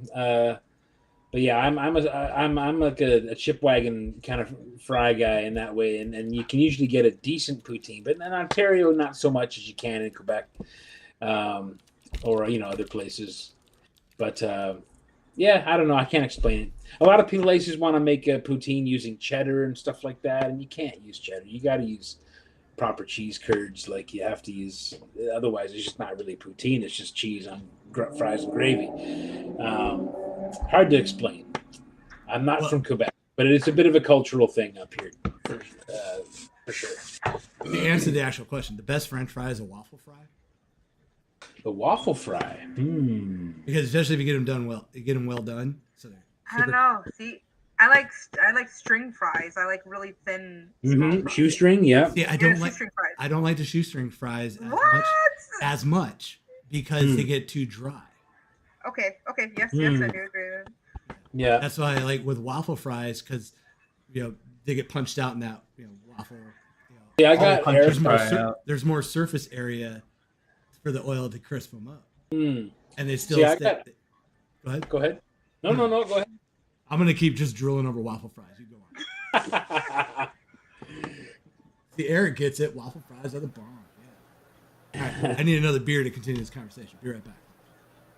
I got Erica a waffle iron for Christmas, and we decided to try waffling the leftover mashed potatoes. And man, I'm telling you, that is a fine end to some leftover mashed potatoes. That is a transcendent thing that happens to them. I didn't even know you could do that. Sounds amazing, yeah. Just cram them in there, man. Turn that waffle iron on. Yeah, you can waffle anything. Wow. You can waffle anything. You absolutely can. Yeah. Okay, I'm gonna try that. Yeah. You can't really close it. Like you can't obviously you can't pour it in like you'd pour in like a waffle mix, but you kind of like it in there. Pack it in there, and then you may not be able to like actually click it shut when it's heating up, but you can kind of just like press it and hold it and it'll it just turns it into. You just spray butter on it, right? Well, actually, I'm trying to think of what my wife did. She mixed something through it, like a little bit of like shredded cheese or something like that, because it kind of helps bind it a little bit. It was pretty rad. Yeah, it was. I like any kind of potatoes really, but that was a new one. That was really good use of leftover mashed potatoes. Yeah, I gotta try that out. I'll be right back. We got Karl. Oh. We got a griddle for outside recently. Nice. And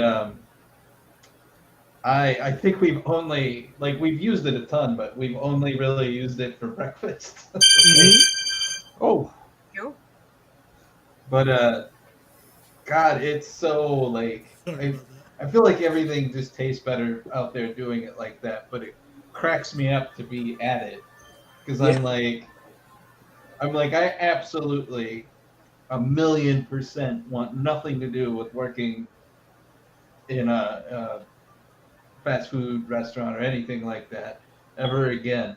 Yeah. Yet I went and paid a bunch of money so that I could have that experience of burning myself and getting super hot. I'm so sorry.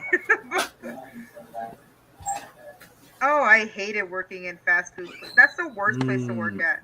Yeah, it was pretty. It's tough work, man. It really is. Something about food makes people go crazy. It's true. It's been a long time, but I think I still have I threw a drink at somebody out the drive-thru on my third or fourth day at Wendy's because they I don't know, they came and whoever gave me the drink, it was water, but they had ordered a Sprite or something like that. Oh, okay. And they were yelling at me, and I'm still a little overwhelmed at the whole drive-through experience to begin with, and they kept yelling, and finally I just threw it out the window at them, and they were like, "You should go home for the rest of the day." I think you're right. I was like, "Yeah." Wait, they didn't fire you? Did they just No, they didn't fire me. For times, I guess. Yeah. Well, and back then, minimum wage was what, about $6.85 or something like that. Yeah. You're really working for every penny back in those days too, in that kind of job. And man, I'm always it's got to be tough work because I order a black iced coffee, nothing in it. That's it, just black. And like 8 times out of 10, they serve it to me after they've dumped like a cup of milk and all kinds of crap in it. I'm just like, it says right on the label, man, black. It's just black coffee. It's literally the simplest thing you have in the whole place.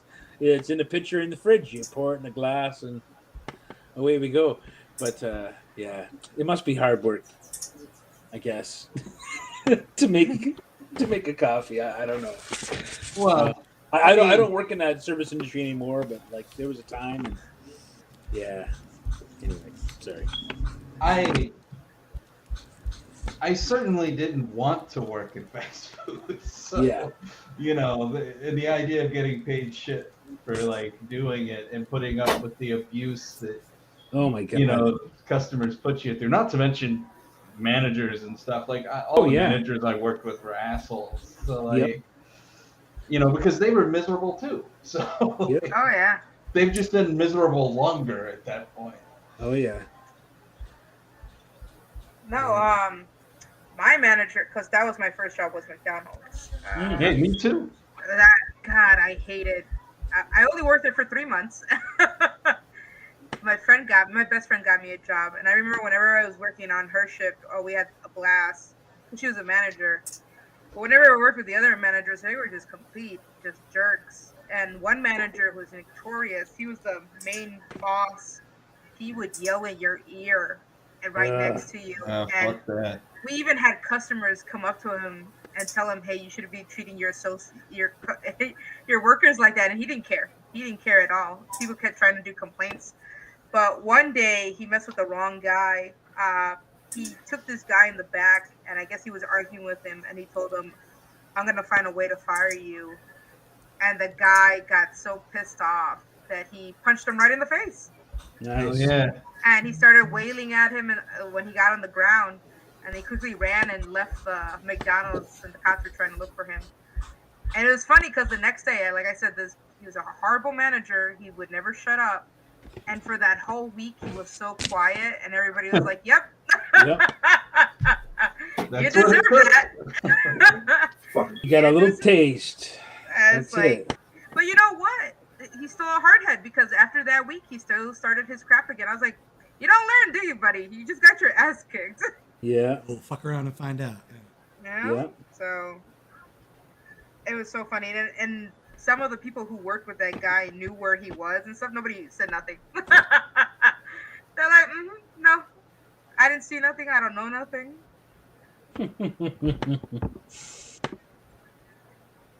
I don't know. Some people just think they can. Like I always tell people, everybody wants to be a manager, but nobody knows how to manage. Oh yeah. Yeah. Remember, I used to work on a crew that used to dig trenches and stuff for a cable company, and the foreman we had was a lunatic, and was doing the job so long that it's all he knew, it's all he understood. It was like he was like a character out of a pirate ship, you know, he's only known one thing, and that's digging holes. You know what I mean? And you know, if you weren't fast or built like he was, he's been doing this his whole life. So the guy was, you know, he looked like Conan just from digging holes, but he was like a lunatic, drunken Conan. So Conan, but yeah, he would threaten to bury us. Like if we were having a bad day, he would just he's like, "I've dug so many holes, I would leave you in that hole. They never find you. You know, they wouldn't find you until they dig up the new water system in 75 years." You know, he was one of these guys. And yeah, he was something else. Yeah, I didn't like working there very much. Man, I wonder if they've put in any new water systems. Yeah, it makes you want to go kind of search the city. Yeah, I kind of want to check. Yeah, although I did see the most amazing thing. It wasn't amazing. It was actually a horrific thing to watch, but it happened to him, so it was kind of okay. Like I said, he was in ridiculously good shape from years and years of just swinging a shovel and a pick. And, you know, he was like probably in his late 40s or early 50s at this point. and a veteran digger, you know, and everything had to be located before we dig, so you didn't, you know, accidentally jump on your shovel and jump right through a hydro line or something like that. Well, he I don't know why, but he decided to jump on his spade trying to dig in this one tough area, and he did that very thing. He jumped on his spade, and the spade cleaved through a major hydro line. And I remember I didn't watch the actual jump happen. Like, I knew what he was doing. I had my back to him. All we heard was this loud snap. It sounded like someone like cracked a bullwhip right in your ear. And we turned around, and the shovel was just up in the air like 45 feet, turning slowly in the air. Like, it had just been blasted up into the air. And he had been blasted about 20 feet away from the point when he jumped on that shovel.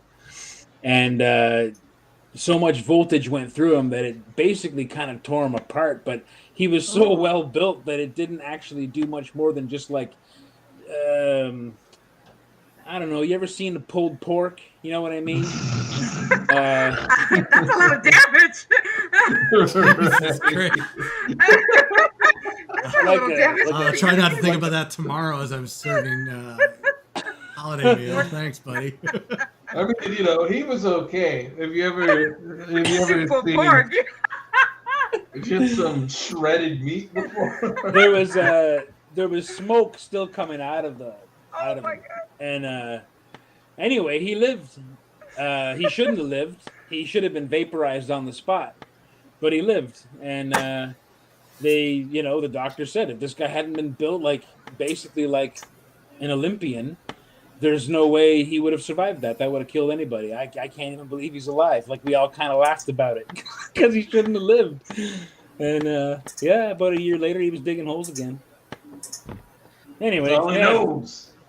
I don't know where those bodies are, but he always threatened to leave us. He always threatened to leave us in a hole. Always. Crazy. Anyway, Leave you in a hole. You want to stay in that hole? You better shut your mouth. Yeah. Dig faster. I'll leave you in that hole. Yep. Well, that doesn't make me want to dig fast. Yeah, that's always been one of my things of like whenever I see like a mob movie where they make somebody dig their own grave. Yeah. First thing that happens when you hand me that shovel is I'm swinging at it because I know I'm gonna die either way. Yeah. I hope I can cleave you in the neck, but if not, you gotta dig my fucking grave. That's what I see, right? It's That's like, right, I gotta work before I die. Oh yeah, man. Send me to Valhalla first, man. That's Let's go. Yeah. See, I have an authority complex, so I know I would be fighting with them. No, you dig the hole. Yeah. Oh, I mean, I wouldn't even say a word. As soon as they handed me the shovel, I'm taking a swing. So there you go. Yeah, and I know I'm gonna eat a few bullets, but fuck them. Let them dig the grave that's gonna cover my body. Yeah, I mean, you're dying either way.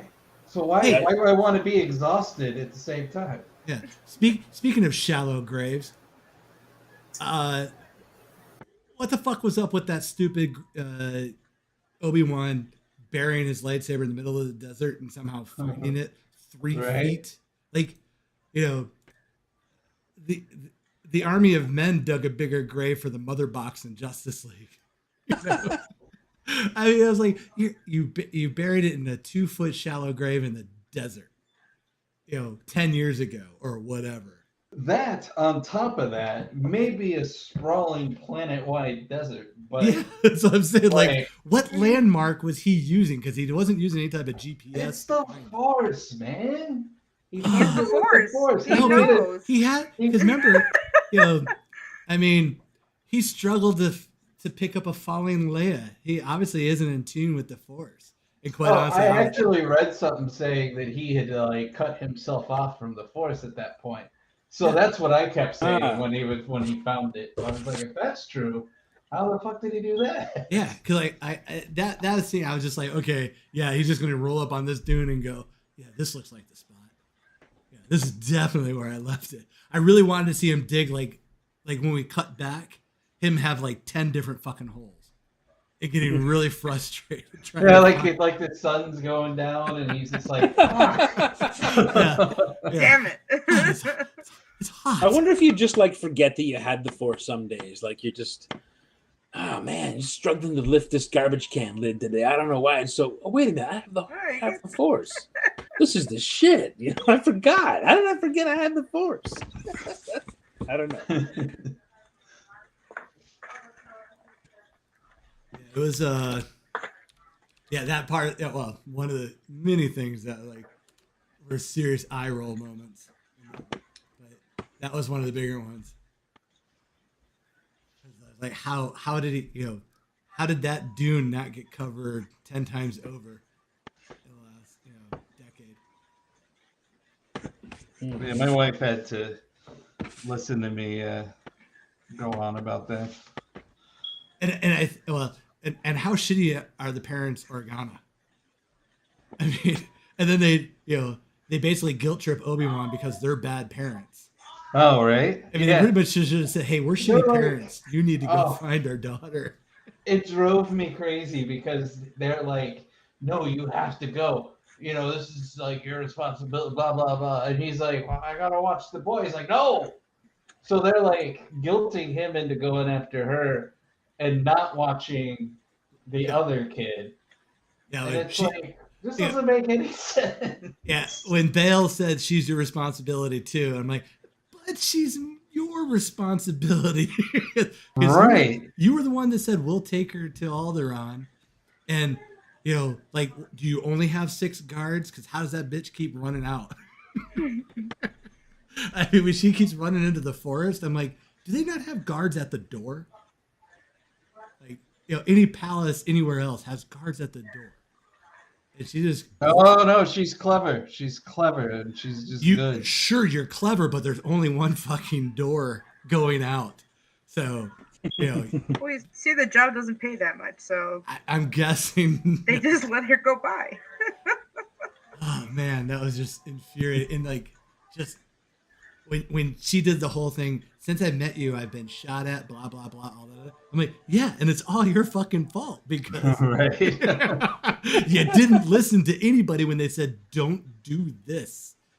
I mean, honestly, Newt is a better asset to the gaming party than Bale was. Oh, man. Yeah, you did this. Yeah, I would have force slapped the shit out of her at that point. Yeah, not even moved my hands, just gone complete vid. Wasn't me. Yeah, and one of the things I actually laughed out loud when they were on that planet Deo or whatever, Blade Runner. When he's coming out all meth labbed and got the raincoat on her, he's like, we need to change, and they just take off their disguise and like, so you're gonna change into the outfits that everyone knows that you're in. Right. And like, instead of the disguises that you're wearing that covers your face and head. Yeah, I was like, oh my god, yeah. Obi-Wan, you're so bad at your job. I get it. Hey, they did a Superman, just put some glasses on, you're set. Yeah. No one will know it's you. No one. And man, they were playing Luke off as the neighborhood spastic. When he I was like, whoa, okay, we get it that he wants to be a pilot or something, but Jesus, he is going hard in the pantomime. Yeah. Settle down, kid. Although I did like, the two that I actually liked in the movie, or the show, were Uncle Owen. Oh, yeah. He was awesome. And surprisingly, third sister, what's her name? Revis? Yeah. Because she acts like a bad guy. Now, it's going to suck when she, turns and realizes that, she's good. But she, just straight up evil. Like, lopping off the woman's hand in the market. Right. And also, I love that shit. Yeah, and laying out her boss. I'm like, yeah. I'm like, okay, we're doing evil shit. I was like, I told my wife that George Lucas probably screamed at the screen when that happened. I was actually surprised it happened. So yeah.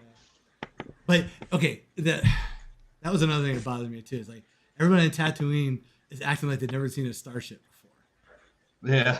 But in all fairness, they may have never seen a starship park in the middle of the goddamn street because there are starports, and the Inquisitors just pull in like they're taking their RV into the center of a NASCAR race. Like we're just pulling in the middle here, like parking in the middle of the street. So, but I didn't get that. I was like, there are starports. Why aren't you using? You don't tell them what to do. They're the Empire. I don't know. The main Inquisitor and the dude with the dome on his head, the half dome on his head. Yeah. They were kind of cordial. They were pretty polite. They were like, hey, tell us what we need. We won't fuck anybody up.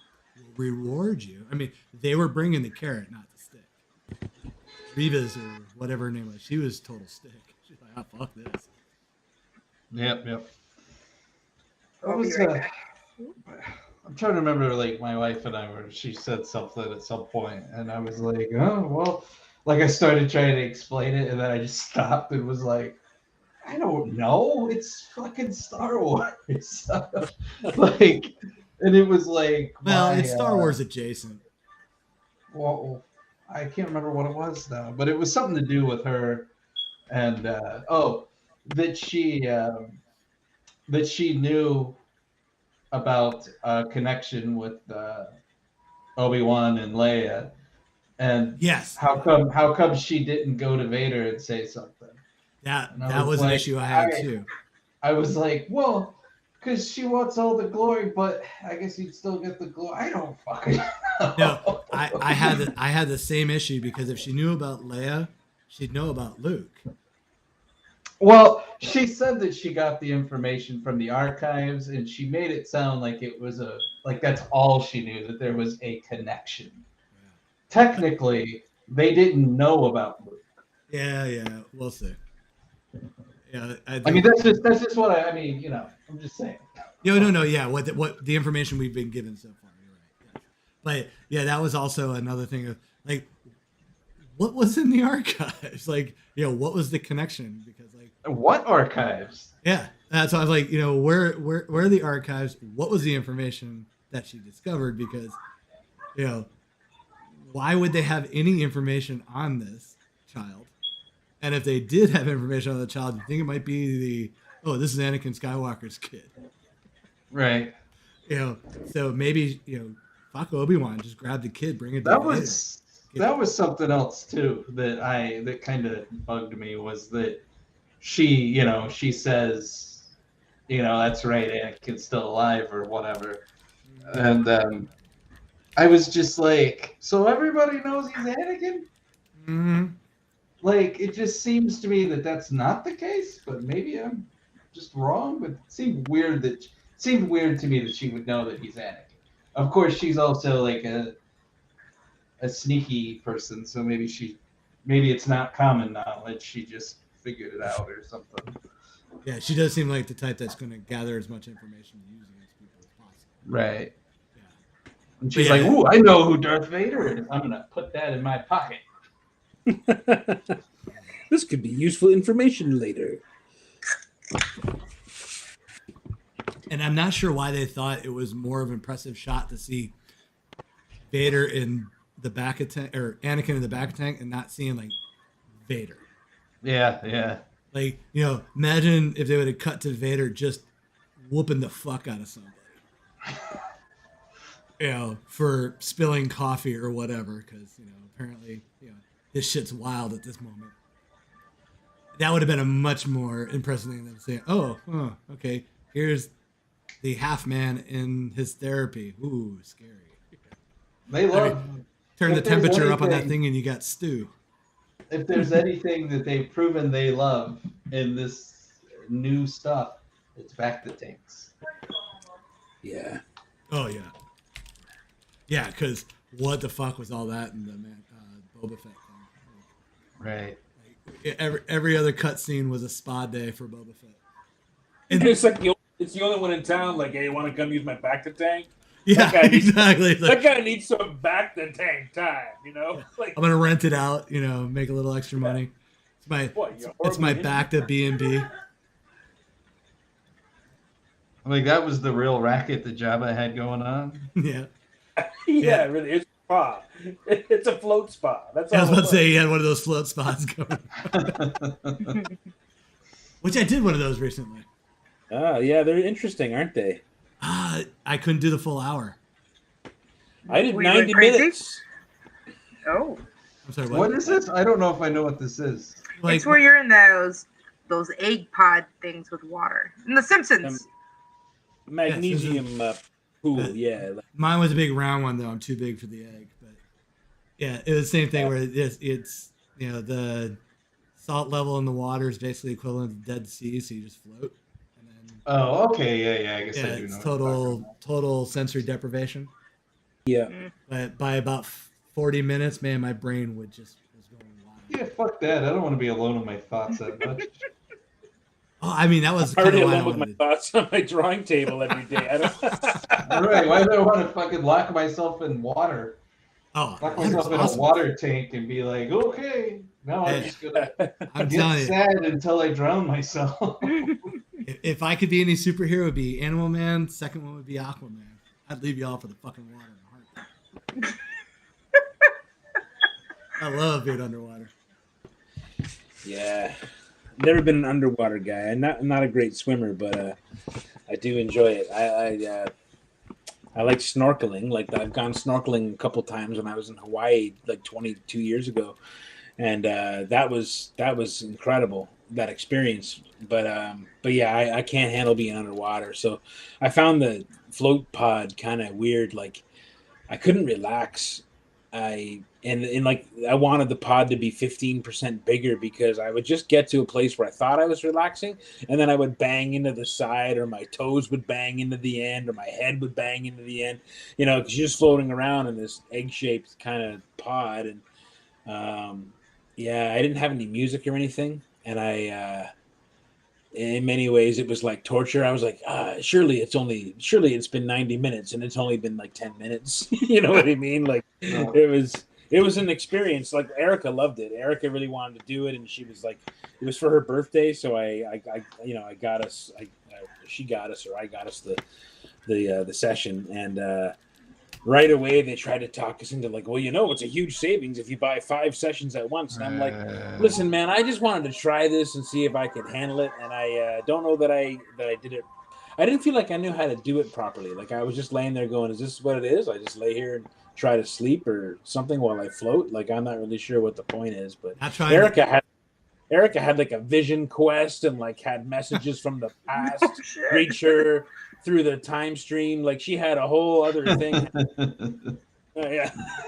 Yeah, I was saying, not trying to upsell you on it, but yeah, the second time was much better than the first. That's what I've heard. I've heard the second time is much better because you kind of have an idea what you're in for. So I might give it another try. Like I know Erica wants to go back and give it a try again, but she loved it. I don't know. It just highlighted the fact that I don't think I know how to relax anymore because I really didn't know what to do while I was in there and I had nothing to do. Yeah, that idea terrifies me. I'm like, what? I gotta do what? I can't do that. That's I got work to do. I can't do that. I have other ways of relaxing that I enjoy. Yeah. Yeah, there you go. No, that's fair for sure. Yeah, a little smoke here, a little smoke then. But Well, for those of us in states that are still too prudish to have that. Oh, it sucks for you guys. I know. Oh, is it legal in Chicago now? Yeah, it is. Yeah, it is. All right. Why do you think I keep going to these conventions? Of course. Huh. Oh, it was great. Interesting. Yesterday, my sister taking me to go see Deftones. Oh, come And- on, Wicked. Oh, it's Deftones, Really? Gojira, and somebody else. But, we're just like, well, to make this experience even more fun. Oh, lucky you. That's cool. That sounds like a great show.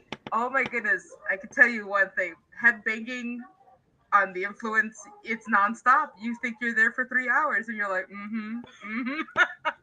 It was great. I loved it. That's awesome. 10 out of 10, I would recommend. I saw my first indoor concert since the pandemic just on Thursday, and on Wednesday, and it was amazing, man. It was a club in Toronto called History. It's actually owned. I think it's partially owned by Drake. Okay.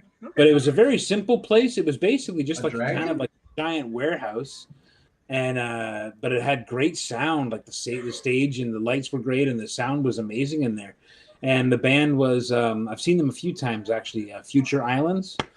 Really love their stuff. And the opening act was a band called Oh Rose, which I'd never heard of before, and they were great. So that's my favorite way to discover music is a live event. I used to see a lot more concerts and stuff years ago, but I miss it. So it was really nice to actually get out into a club and like see a concert, even though it was, I had my mask on for most of it. It got a little bit hot in there, but it wasn't too crazy. Like it wasn't too crowded, and man, I just forgot what it was like to see a concert.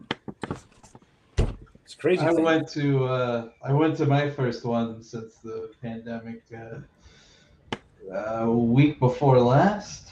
Okay, nice. And small place, and I was still a little nervous just because it's such a small place. I wore my mask and stuff, but also it was like on a Wednesday, so it's not like it was like super crowded or anything. Right. It was Soul Glow, and that was pretty amazing. Soul Glow, huh? Yeah, it's a cool punk band. Yeah. Right. I'm not much of a concert goer. Shock, I know. But, Wow. Mainly because there's too many assholes in the crowd. But I do go to Authority Zero's show in West Palm every year because they do a small venue. Because the lead singer's parents live in West Palm, so they always do like pop-up show in West Palm somewhere. So Nice. But, yeah, I did go with a friend, Haley. 2 months ago they were there, and that was it was an outdoor concert, so it was. Yeah. I felt okay with it, but yeah, like because I love music, I listen to music like almost all day, every day. I don't want to hear other people singing their shit. And I hate when a band will go up there and they'll sing and then they'll stop singing at the chorus to let the audience sing. Fuck that. Oh yeah. That's like I didn't pay to hear these schmucks sing. Exactly. You get it. All right.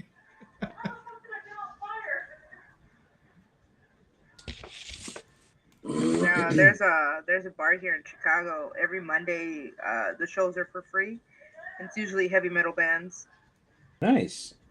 So I'm notorious for going to all those free shows. I just like to take I have a thing where I'll take a sketchbook and I draw what I hear. Mm-hmm. So yeah, That's those awesome. are really. It's really, you could be really abstract when you do those kind of drawings. I don't know, I just like bands. It brings me back to my younger days when I just go and get cheap beer and listen to music. Oh yeah.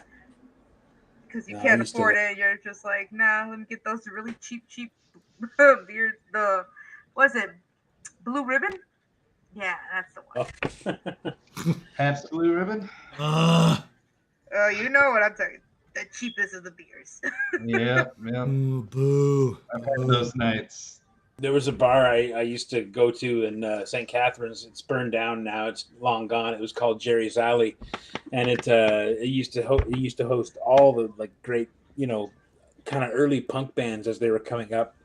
The Forgotten Rebels played there, but if I'm not mistaken, the Ramones played there, and just the early days stuff. But yeah, there was a couple of bands I used to love seeing there all the time. I felt so lucky. I felt like we had the greatest little indie scene in the universe in that little town, and it was all just kind of heavier, more hardcore stuff. But it was pretty good. My favorite band was called the Hypnotic Bidets, and they're great. I only have their stuff on tape. Like I don't have any digital copies of their work, but I feel like they were ahead of their time. Like I feel like they'd be really popular now. People could hear their stuff, but yeah, man, nothing like live music.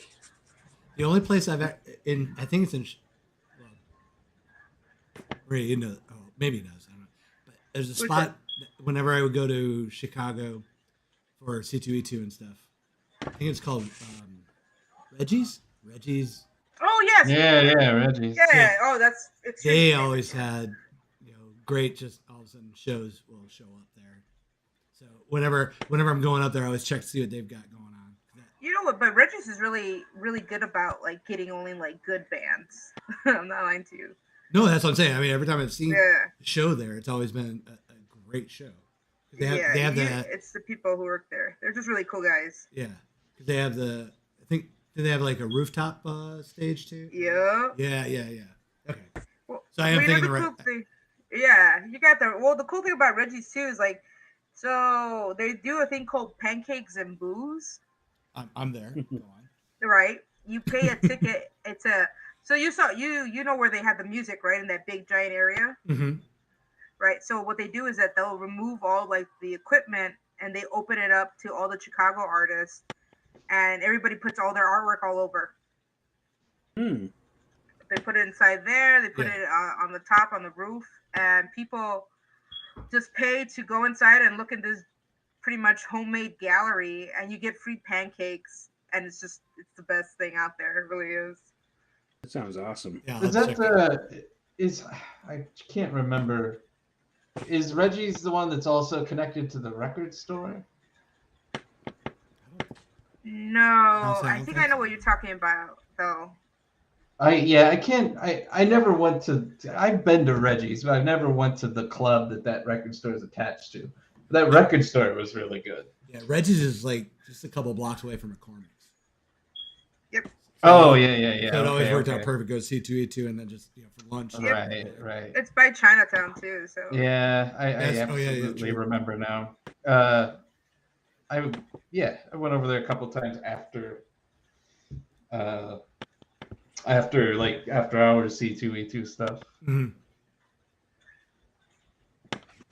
And I remember them doing like didn't they do like like you're talking about with the people, the local artists setting up and stuff, but like didn't they host like what was it, Ice or something like that was going on like simultaneously with C2E2 one year? They do a lot of stuff with C2E2. I was about to say, what do you mean ice? Yeah, I was about to say. You're having a festival? No, I don't think. Right. Come on in. Nobody's there. I can tell you. Yeah, come here. IDs and green cards, please. What? Yeah. Well, please step into this van. We'll take you to the next spot. I mean, I don't know. This looks very suspicious. Yeah. You go first. You go first. Yeah. Daniel Lansdowne is loving the Leatherhead, by the way. I can tell you one thing. None of my friends have been there. Right. Extra wary. Well, it may not have been called Ice, but I think it was called Ice. I know. I just messed with that. Wait. Did you get into C2E2? This year? I don't think they've opened up yet. Have they? No. Yeah. They already sent out. Okay. A couple of weeks ago, they sent out the who got in or whatever. Yeah. Oh, did they? Okay. Yeah. I think I I'm did. I'm going to that one with Aftershock. Oh yeah, nice. Yeah. Nice. Oh yeah. Well, if you do, yeah, let's hang. Let's go get a beer. Definitely. I'll Oh yeah. be there. I I missed try that to show. do a few more shows this year than I did last with Aftershock. I'm just trying to get a couple of people to go drink wings. Oh, definitely, yeah. That's it. Those are the one things I enjoy about these shows. Hey, yeah, what are you doing afterwards? Want to drink? Drink. Yeah, it's like skip the dinner part. Why bother? Yeah, they got snacks at the bar. We're good. All right, there you go. Yeah. We got wings. That's right. Stop at a 7-Eleven on the way there, get a bag of chips. There's all the carbs you need. You're good. Nathan's loving the dialogue. Like I say, if you don't eat, the liquor hits better. No. Yeah, exactly. Yeah, you know what? Why are you trying to hinder what you actually are going for? You know, I overdose on vitamins on those weekends anyway, so I'm good. Oh, there we go. he's probably smart to do. Oh yeah. That's why Sunday morning I'm spry and everyone's like, "How?" I'm like, just take your I vitamins. just it's funny. Like I've never really been like I never really drink at shows because traditionally I'm always like the serious guy who has to go back to the hotel and draw all night to try to make my plane fare back. You know what I mean? That kind of thing. And I always feel like, man, I want to be in good, physical shape, like for the. Don't drink, shame us. No, I'm not. I can't drink like I used to. So I don't enjoy it I don't enjoy it like that at cons anymore, because cons are just, it's kind of like, it's just a lot of work, you know what I mean? And I don't know. I try to find other ways to enjoy myself, but can't do the drinking thing at shows anymore. I just it's always too many strong to do. It's crazy. I'm not real. That's how I see it. Like, you don't go like crazy. Yeah. No, I don't know. Although I do love watching the amateur hour, because man, Saturday night the amateur hour is in full effect. It's beautiful. It's like, oh yeah, I want to find that person and that person tomorrow and just see how wrecked they are. Yeah, dude, it's the best. My favorite time to drink at a Comic-Con is the Heroes drink and draw. That's my favorite. That's my favorite drink and draw, and it's just the whole event is pretty cool. I like that it's outside, a lot of it. Like I spend my whole time outside if I can. In the past anyway. I think I had a couple times where I was inside, but something nice about sitting in that heat and just sitting outside and drawing, and you're there with like, oh, over that table there's Bill Sienkiewicz sitting over there, and oh, look at over here is, some other amazing artists that you grew up reading their comic books, and they're just sitting there having a drink and drawing a Punisher on a napkin or something, and you're like, what the fuck? Is my life even real? It's the coolest. I miss that. I miss that show specifically. Yeah, we got to get you across the border. I'll come back one of these days. Come to Chicago. Yeah, let me talk to Aftershock about that. You got enough covers that it would be a smart move for them to get you to cross. Well, I mean, I would go probably. I mean, I think this summer's a little bit jacked up already with stuff, but I think it's in July or August this year. Yeah, it is weird. It is. It's they're trying to get back to their normal time, but it's still a little off. Yeah. I'm sorry, Kelly. I prefer it in August. Do what? Chicago in August. I mean, I'm in Florida in August, so I guess I can't really complain. But Christ, at least we have a breeze. But Chicago in August, everything sticks to everything. Yep. Yeah. Humidity is not your friend there. No. That's like Southern Ontario. It's hot as hell here in the summertime too. I mean, it's kind of the muggiest. It's the muggiest place in Canada where I live, pretty much. Or the place is a little bit more south than here, like you guys are surrounded by what, 3 lakes? Oh yeah. Mosquitoes. Oh yeah, mosquitoes. Well, we're not so bad in the city here, but yeah, my friends. That's the joke. Is if you actually do have a little piece of property with like a piece of a land or a little bit of a backyard, chances are you're gonna have lots of bugs too. If you're the rural areas around here are a little bit mad with black flies and that kind of stuff. So yeah, it's a trade-off for sure. Again, I live in Florida, so your lots of bugs mean nothing. Yeah. Oh, I don't know. Yeah, man. It's Arkansas is awful. Just Arkansas is for lots of reasons. Yeah, but it's also almost all swamp too. So. Yeah. Humans weren't meant to live here. No. Yeah, and they're proving that almost daily. Yep. Yeah. Well, speaking of drink and draw, I'm gonna go refill. I'll be right back. All right. I didn't have anything to drink for this show. Kind of want a coffee. There's not enough coffee on Earth for me these days. I can't get enough coffee anymore. Like I don't know what it is. I try to cap it at like 2 a day, because I used to drink like 3 or 4 pots of coffee a day. Now I'm just drinking like 2 big cups a day. But like lately, I just can't seem to get enough. You're hardcore, man. You drink it black. Yeah, I love it. I like it that way. I can't do it. I can't even do the taste of coffee. It's just really, eh?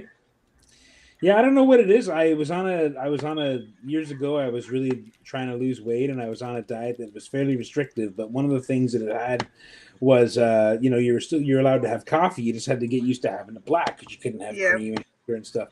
And I started doing it for that diet, and the diet was great. It worked well. It was a tough it was a tough and expensive one to maintain, so I had to quit. But the one habit I kept was the black coffee. And it's especially the summertime. I love having a black iced coffee. Like I think it's just a very bracing drink. And I don't drink alcohol like I used to, and it's almost like a weird replacement because it's still got that strength to it. Like it's like, I don't know.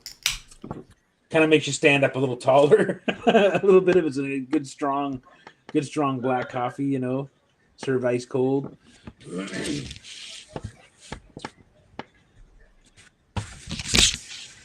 Yeah, no, I keep trying to put different things with coffee and different brands, and I just don't like the taste. No, I'll take sips, but it's funny. I drink super bitter beer, but I can't have like the bitter taste. Right. Of coffee. Yeah.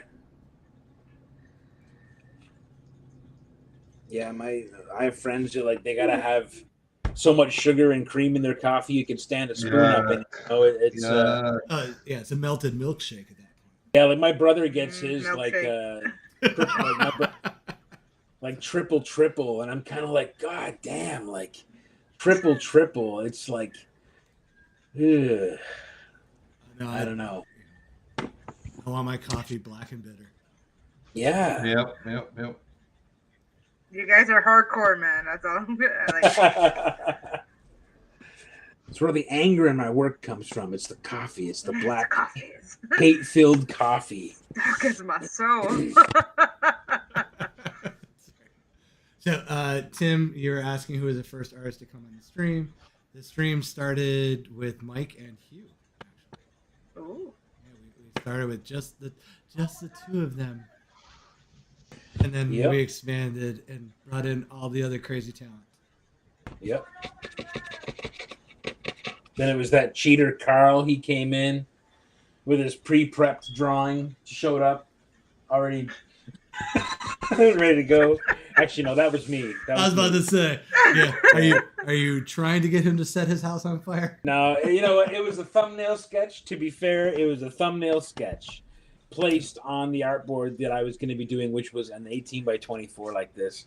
I actually didn't know what I was drawing, but I got a lot of shit for it today, and he never let me forget it. So ever since then, though, I noticed that Karl shows up with fully drafted, vanishing points and his fancy rulers all engaged, perfect layout. The fact that you know all of this. Oh yeah. It's been a bitter feud ever since. Yeah, a feud that will never end. If I have anything to do with it, but yeah. No, in all seriousness, no. It was always fun to draw with Karl. Carl. The guy's a monster. Yeah, he's been showing off some of his Axel pages, which have been. I've been talking to him on the side because he's his own worst enemy when he does pages. Because he will just keep drawing one panel until it's his perfection. I'm like, dude, just move on with it because everyone else is going to think it's amazing. You're going to go, oh, it's flawed, but fuck it. No one's going to know what you're doing. See, that's Not me to right mention now. they're never going to be happy with it. No, I'm haunted by literally everything I've ever drawn. So I Yeah. I don't. Oh, well, we all are. Yeah. I mean, because I can't look at things I've written in the past without going, oh, good God, I actually wrote those words. Yeah, it's weird. Linda put it. I forgot. Yeah, Karl got put in Facebook jail for calling you a dirty Canadian cheater. I forgot. Oh, that's right. I forgot that. Marty. That was his first Facebook jail. Oh, that's right. Yeah, he did time for me. And hatred feed. Yeah. That's funny. All right. So this might be a dumb question, but is anybody doing Heroes? I was asked to go, but it's just too close, and I don't have enough time. Yeah. I wish I was, man. Oh, you know what? You would. Everybody that I know says to do Heroes because it's the best place for original art. It is. Oh, it's an amazing show. It can be. It can be. Yeah. Yeah.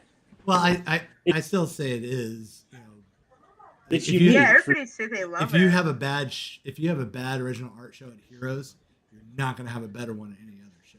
Oh, damn. Because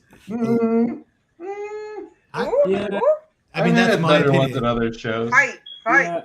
No, I'm just saying that's my opinion. Though, I mean, but Heroes is always one of my best shows. Like Heroes and C2E2 are the ones I do the best at. Yeah, I was about to say C2E2 is my favorite show, and it's the best show for comics in my opinion. I like C2E2. I think it's just the Chicago vibe. Like it's not as expensive as New York or California. Yeah. It's that true Midwest show. Yeah, where people actually have money too. Right. Yeah. I mean, our place doesn't smell. Yep. They don't. Got good food. Hey, don't. We're not as bad as New York. Yeah, I was about to say, whoever did the may want to do a personal check. Because I'm not lying to you. I grabbed a rail in New York just coming down the trains, and when I took my hand out, I smelled like urine, and I don't know how. And I was just like, ugh. Well, I mean, and I say it to everybody anytime I'm in Chicago and we're walking down the streets and everything. I'm like, okay, look at the streets here, and I say this as a Milwaukee boy and how much I love Chicago and hate Chicago at the same time. But when you walk down the streets of Chicago, pay attention, like how clean it is. Yeah, it's pretty clean. It's for a huge metropolis, it's very clean. Yeah. Well, when they Philly's like Chicago, that too. They made sure like the roads were big enough so they could have like two cars.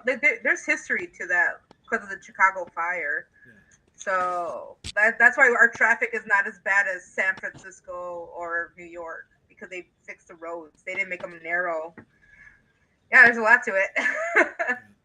No, I mean Chicago is a great town. It's like, and like I said, it's got that Midwest vibe where like there are groups there are a crowd of people that go for the Hollywood stuff, but all in all, they're not there for the Hollywood stuff. Majority of the people are there for the comic books.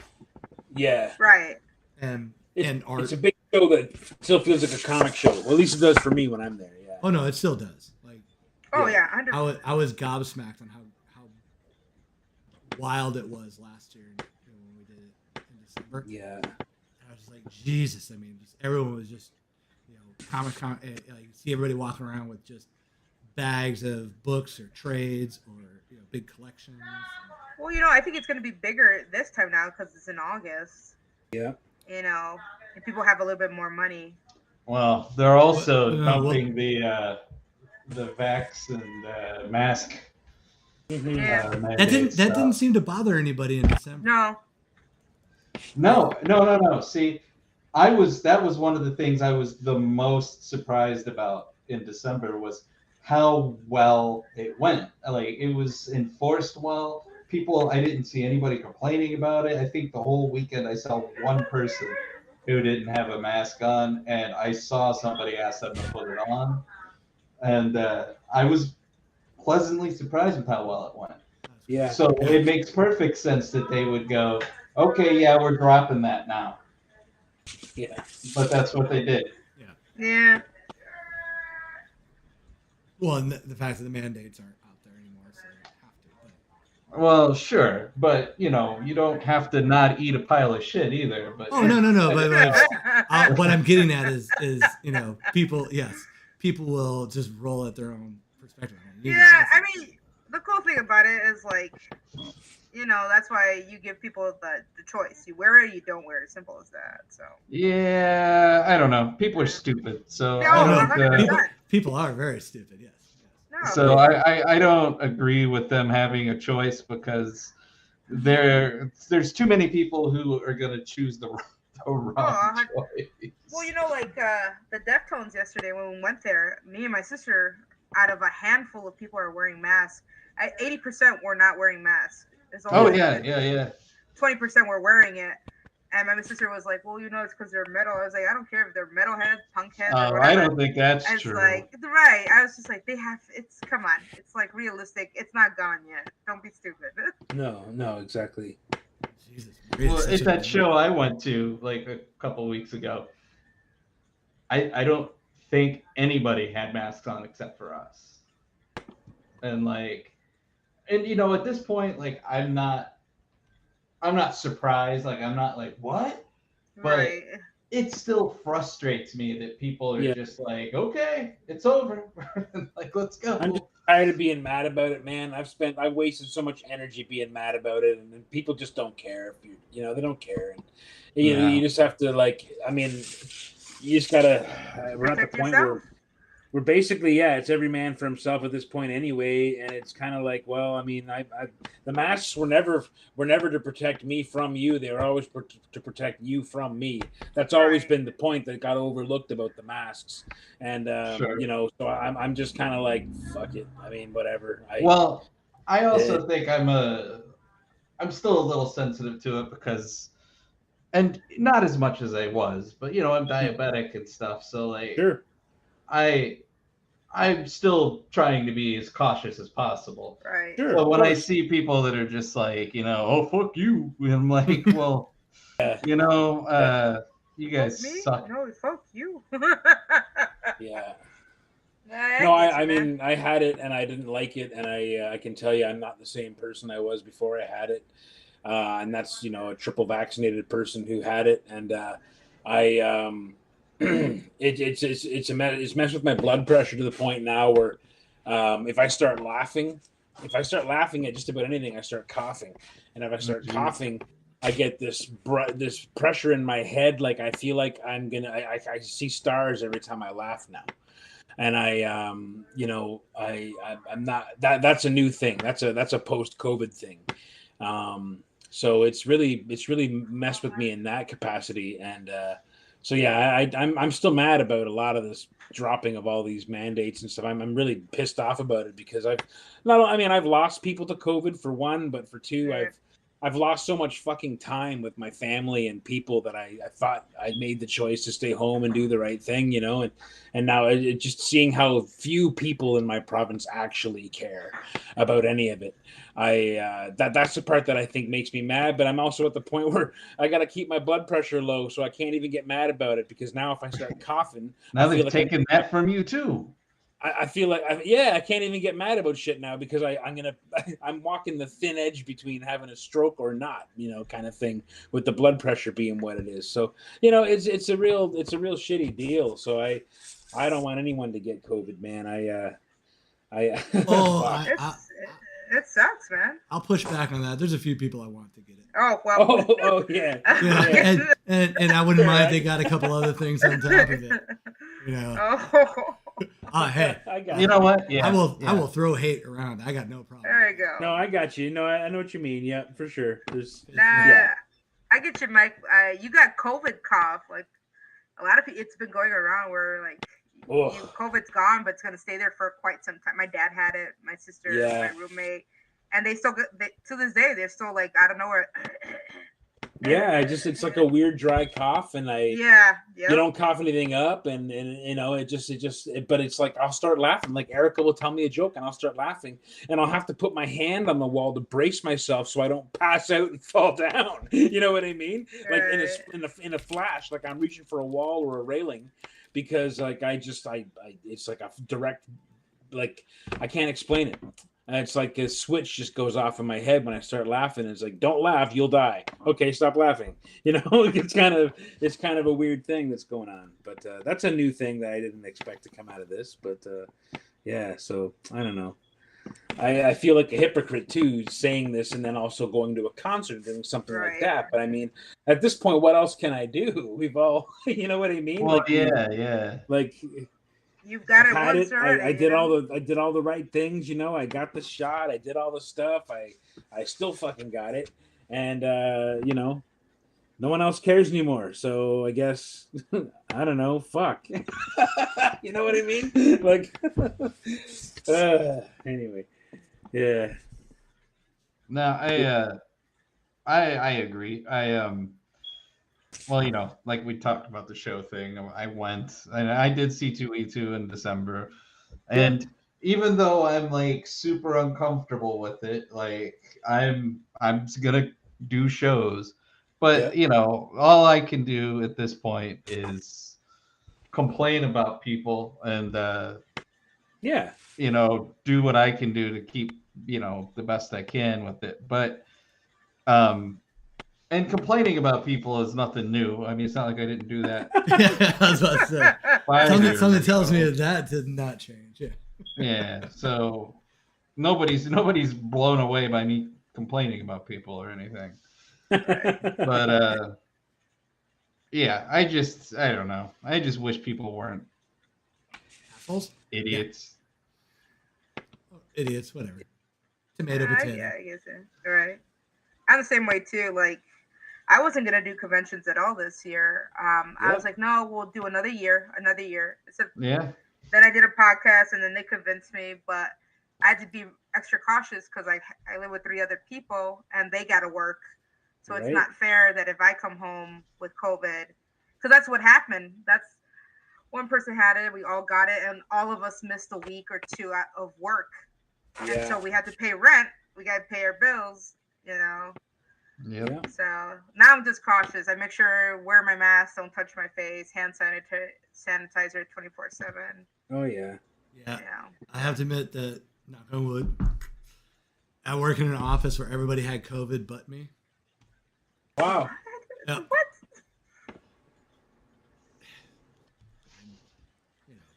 That's pretty awesome, man. Well, you're also few.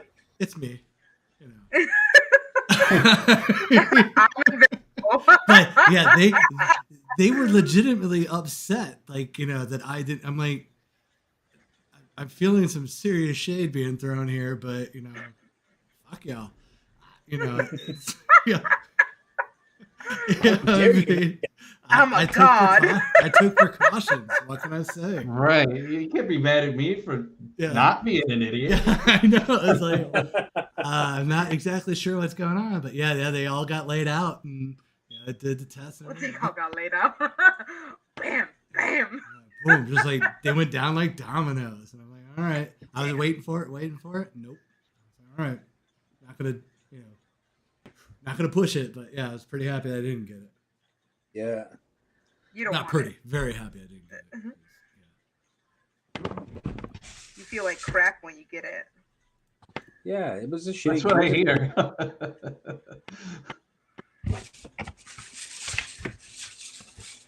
All right. Hey, do you want to put that other book up for auction? Jesus, what? You and Tim talking to each other? Oh, nope. Yeah, nope. He asked the same question. Is there another auction? I'm like, yeah, I'm working on it. You hear my keys typing, buddy. Come on, I'm working on it. But yeah, I didn't realize what time it was. Yes, we have one more auction. At least one more auction. So this one is. Oops. Make sure you get that image. We did the Fugitoid last time, right? Sorry, say again. Yeah, I'm 4 beers in. Ignore me. All right, so this one we're gonna do another. We're gonna do another auction. This is another. Mike, tell everybody about the book again, because I can't remember. Yeah, so this is the same as last time. It's issue 5 of Last Ronin, the Yellow Snow Comics and Wicked Gator Comics exclusive, joint exclusive that I did with them. I did an issue 4 and an issue 5. Both were wraparound covers. And yeah, this is an issue 5 with a signature and a remark. This one is a Triceraton, which is I always love the Triceratons in the comics. I thought they were cool. All right, so again, this one's going to be another 5-minute auction and starting at $40. Yep. Well, Mike, if you ever come to Chicago, definitely I'll take you to get a Chicago dog. Oh, I'm down. Absolutely. I can't wait to hang out with you guys. Yeah. And I will say this. Chicago fucks up pizza, but they do No. they do manage to make a hot dog good. Quite you. No, It's no, just different. no, no. It's just I speak the truth. You just because you don't have a taste for casserole pizza. Okay, it just first off, it would be a pizza casserole, not a casserole pizza. Oh, okay. A casserole pizza would be a pizza that dropped on the ground and someone scooped it up real quick into a bowl. Well, hey, eat this. True. But yeah, no, that's gross. I mean, oh God, and I love Chicago, but man, they fuck up pizza. Our pizza's the best. It's like just different. they fuck up pizza the way the Carolinas fuck up barbecue. That's how bad they are. And I'm throwing both Carolinas under the bus. Oops, that's a huge totem. This is I like Chicago pizza. I'm just a guy who likes pizza, so I've had pizza all over the place. I was about to say it's all good. Yeah, I mean, I'll be honest with you. I once had had the privilege of staying with artist Corey Smith and his wife in New York City. My first time in New York City at the con, and I got to stay with them at their place in Queens. And he was adamant that before I went home to Canada, he was going to take me out for a pizza dinner. And I remember we showed up at this pizzeria, and they had some pizza that were just freshly made, but they were out on the thing. And one was just a plain cheese pizza, thin crust, plain cheese pizza, like the most plain. Like that's how pizza begins in Canada. In Canada, we start out with that, and then we pile all kinds of stuff on it until it, whatever. honestly, but everybody in the world does pizza that way. But go. Yeah. But you know what? No, there's different. They do it a little bit differently in different parts of Canada too. But here I am in New York with this cheese pizza, and I remember Corey was like, "Hey, gang, can we get a fresh pie?" And the guy was like, "Yeah, that's a fresh one. I just made it." He goes, "No, I want a fresh pie. Like I wanted you to make it right now and make it like immediately because that would be fresh. This one, I don't know how you say it's fresh. I don't know. So the guy laughed. He was like, "Yeah, no problem." So he made a fresh brand, like fresh pie, like straight up. And it was one of the most simple and delicious things I've ever had. And it was so different than the pizza that I was used to having like growing up, and certainly way different than Chicago pizza. But yeah, man, I don't think I've met a pizza I didn't at least want to try. You know what I mean? Every pizza in the world is different than Chicago pizza. Chicago is its own style of fuckery. Yes, it is. Yeah. I mean, like the only pizza that I hold in less esteem than is Chicago pizza is like the California kitchen pizza bullshit. Yeah, that's just like. I sort of think that St. Louis pizza is a fucking abomination. Oh, I need to know about this. This is something I might not know about. Apparently, I think it's, if I'm thinking correctly about it being St. Louis, I'm 90% sure. Like, they put Velveeta on it. Oh, fuck them. What? Yeah. Fuck no. We were mac on and cheese pizza? We were on a trip somewhere. Like, we were driving from Arkansas to Seattle. And along the way, we stopped somewhere, not St. Louis, but there was an option for a St. Louis style pizza, and we were all just kind of like, "What the hell is that?" So we ordered it because we're idiots, and that's what we ordered. And we got it, and it was just like, "Is that Velveeta?" It is. I'm took looking a bite. And it was just like, "Well, this was a horrible mistake." Yeah. Oh yeah, I'm looking at it online right now, and is it? It's Provel for pizza. It's a processed cheese, basically Velveeta. It's provolone, Swiss, and white cheddar, but processed. Oh wow! Might as well give you a can of spray cheese. Okay. Crackers. So all right, so yeah, St. Louis might actually fuck up pizza worse than Chicago. So. There we go. Cool. Right. I accept that. Yeah. Gotta go with that. Because again, I don't need to eat a dog turd to know it tastes like shit. I'm never gonna try I'm never gonna try St. Louis style pizza if I know that they use that. Gross. That's right. Chicago, 1 up. Woo! Blah. That's right. We aren't the last. Woo. Woo! All right, Tim Duncan got it at $50 for the last Wow, round. right on, Tim. Yeah, I can get you a hot dog, and I'm trying to think where else. Okay. Oh wait. Nope. I'm sorry, Tim. I spoke too soon. Barry got in a few seconds before you with 55. Ooh, Apologize about that, Tim. Very. damn, a sniper Now shooter fight. right there. Okay. Nathan put up there. I like my pizza in pop form. Pop. What the hell does that mean? Well, being from Wisconsin, I'm assuming pop is the equivalent of the Southern soda. Oh, I say both. I say soda or pop. Yeah, I guess I do. But I've lived in lots of places. So. I honestly I haven't said pop in years unless I'm specifically saying pop, but pizza. It's like pop. saying Coke or Cola. Some people say, I'll take a Coke or I'll take a Cola. Oh, people that say cola are just fucking monsters. Make a decision. People, Yeah, you, choose a that say brand. cola. By people that say cola, I assume you're talking about 70 or 80-year-olds. or Canadians. Or Canadians. Yeah. I don't know. We don't call it cola. Honestly, I always thought hearing people call it soda was weird. I've seen Super Troopers. I know y'all call it cola.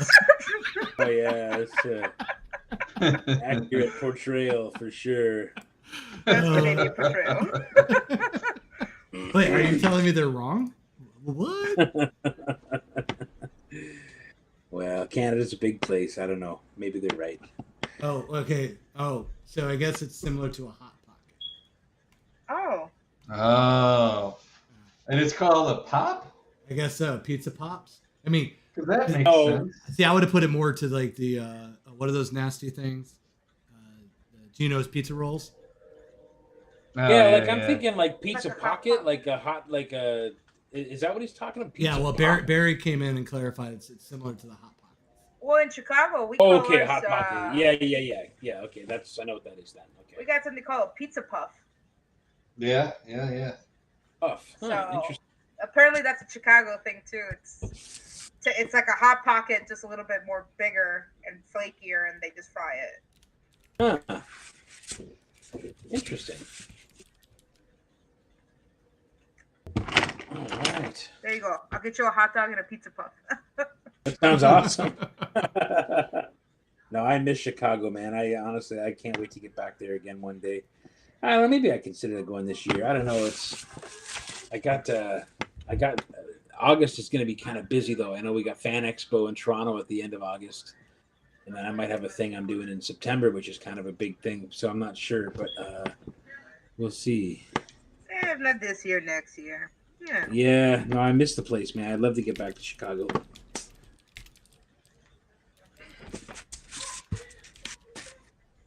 You're doing the expo as well, right? In the Chicago Expo, which is like the new Fan Expo version of. Yeah, I wasn't gonna Chicago do it, one? but my buddy got a table and he's like, "Hey, you want to go half?" I'm like, "Yeah." Nice. I was like, Oh, "I that's guess good. so." I'll do it. It's in your backyard. Yeah, Right, yeah. that's how I see it. So That used to be the Wizard World one, right? Yeah. Oh, Yeah. that was my first convention I ever went to was Wizard World. That's what Actually, got me yeah. into comics. That was my first one too. I went I to that one before I even went to MegaCon. Really Yep. nice. Just because of timing. When I first went out. I miss the and- magazines. Hmm. I do too. I mean, when they were good. So I Yeah. love, like when they would do the oh shit. I forget what they're called now. God damn it. They would do the action figure. Oh yes, I love those. Oh yeah. And then yeah. they would do the snapshot ones where they're just like a one-off, almost like a Far Side style comic. Well, and did you read like the little jokes in those figure magazines? It was like Robot Chicken style. Oh yeah, well I mean the creator yeah. Robot Chicken came from Wizard. Right. Yeah. I was like, God, I love that. I do miss that. Yep. Yeah, those were the only reason I kept my Wizard collection for as long as I did was purely for those. Yeah. They were so, I mean, the writing in those were really good. I remember you're talking Wizard magazine, right? Yeah, and Toy Fair, both. Yeah. Oh yeah, the Toy Fair. Yeah, I yeah. got a couple of I used to mine. like the Brutes and Babes section that Bart Sears would draw, Yes. little tips drawing, which I thought was pretty cool. Did you jump on that Kickstarter that he did a couple years ago about that?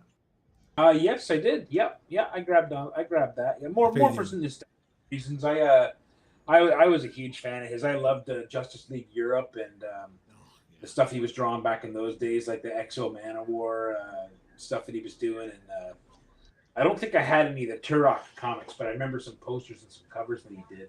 Well, I got all those. Yeah. He did some cool Conan stuff too. A couple of little minis and stuff, which were enjoyable. Yeah, that was useful stuff. The only one doing that kind of thing on like a regular basis, like monthly, you could expect something new, and it was always pretty cool. I could never afford the magazine. I'd always kind of just pick it up at the shop and flip through it and whatever. But yeah, it was good. I had a couple of them. I had a couple issues, I think. A couple I couldn't say no to.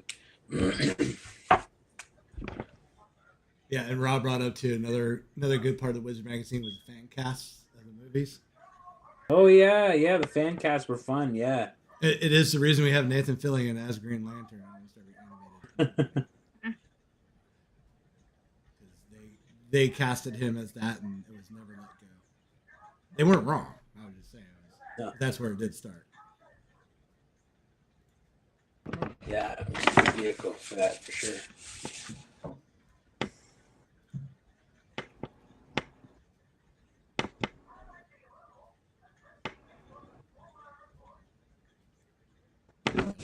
Oh man! So I was seeing Thomas doing those awesome versions of the pound figures, the models he's making. Those are incredible. He was chatting with me the other day about doing some Dodge stuff, so I'm pretty excited about that. I felt a little bad about that because I was giving him a rash of shit as a joke because we had talked about doing that a while ago, but I sidetracked him with a bunch of other commissions. Yeah, and then of course I saw him doing Jason Flowers. The Bounty Bullfrog. Yeah, I was about to say so. Yeah, I was like, whoa. Yeah. Yeah, and I felt bad because I immediately jumped in and he did the power. I'm like, oh my god, it looks so good. And I hope I'm not spoiling anything or putting him on the spot, but he wrote me a message like, "Oh, we should articulate these." I'm like, "Oh, goddamn, yes, That'd we be should." cool. So, yeah. Man, that's the dream. It's always been the dream is to make toys like that's all. Okay, I'm in the same boat too. I thought I was the only one. Oh no. It all began with toys, I think, for me, like trying to visualize the toys I couldn't have, I think that's where drawing came from for me a little bit. I used to dissect all my toys and then put them back together and make my own versions. See, I want to do, if not toys, I want to do like those sculpture figures, like those really nice ones. Talk to our boy Thomas, man. He'll put them together for you. That's what I'm thinking. Because if I could show you, I'm like an avid collector of like statues. I gotta stop. I'm starting to get no money. I've been meaning to show you guys too. Martin surprised me with a really cool gift. Martin from Sketchamania, he got me he 3D printed me a humongous like a helmet, like a Viking helmet, like based off of a historical one. Only I think Martin thinks I have an enormous head because this thing is like Cerebro. This thing is like a giant, like you could crawl through one of the eye guard holes. You know what I mean? Like the thing is gigantic. But anyway, it's pretty awesome. I think I should do an episode in the future wearing that helmet because I must see this. It's pretty cool. See, because I'm a fan of also like. That's the next thing I'm gonna start buying is like body armor and helmets. Just so I could walk around and be like, "Yep." Yeah. You just hear the clink, clink, clink. Yep. Clink. Yeah, nothing says I mean business like a chainmail suit. You know right. What I mean? I would say I will push back and say plate mail. Says a little bit more. Chainmail means you do business, but you ain't got a good budget. Right. You're not gonna want plate. You're not gonna want plate mail in You Florida. can only afford the undercoat, not the overcoat, right? Yeah. Because plate mail means you got to get through 6 other people before you get to me. Like, you see, yeah, I really do want. Well, here in Chicago, we have a swordsmanship club. So they teach you how to use. You can pick your weapon, long sword, a javelin, I believe. I know knives. Yeah, so they teach you how to use these weapons, and you could get into your master certificate. So there's like levels of it too. Which I'm thinking, I want to do a giant longsword, like. Yeah. Sweet. You just need a lot of upper strength. Those things are heavy as hell. Nope, I want to kind of fight with a Nodachi, one of those giant 2-handed katanas. Those things are killer. I love those things. See, I'm more of a mace person. I like the idea of like throwing your enemies on the floor and then bashing them. Yeah, oh yeah. I'm all about the hammers for sure. Hammers and I can mace for sure. I'm more of the 2-handed dagger and short sword kind of guy. Oh, okay. I want this up close. Yeah, I want the speed. Fighting. Yeah, because if you're coming at me with a 2-handed sword, all I have to do is step in, and you're kind of fucked. Yeah, because first off, reaches who first. But I mean, that dagger I can throw as you're trying to charge me that big ass, sword, thump, and then I stick in. Yeah, I'm all, I fight dirty. That's all I'm gonna say. Yeah. Always good to have a sword nearby. Nice. How many rounds does that shoot?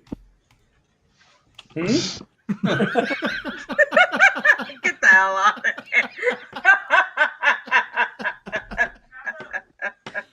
here. Like one of my favorite lines from The Preacher was when Harris Starr was in training and it was hand-to-hand combat and he shoots the guy. And he's like, "This is unarmed training." He's like, "I never planned to be unarmed." Very clever. Is that in the show or the comic? No, it was in the comic book. Nice. Oh, yeah. I mean, it was just one of the most beautiful things that I laughed so hard when I read, like, holy shit, that's like one of the best lines, and I'm so upset I didn't write it. Yeah, it was. But you see, I love characters that are like that. Like, you have these, like, whether it's like Lord of the Rings or Harry Potter, and then they throw a character with a gun, like, yeah, this is how easy I can stop you. Yeah. Oh, yeah. Well, I mean, it goes back to Indiana Jones. Yep. You just have Indiana Jones with the flu. He ain't gonna fuck around. Just, boom. Just gonna use the gun. Sure, I'll let you have your show for a minute, and then done with it. Nice sword dance. Anyway, let me show you what this does. And the best part is the crowd just partying, going, "Oh fuck!" Oh yeah. I didn't see that coming. Yeah, that escalated real quick. You can do that? Yeah. Wait. Like, someone's opened up the manual. Oh, shit.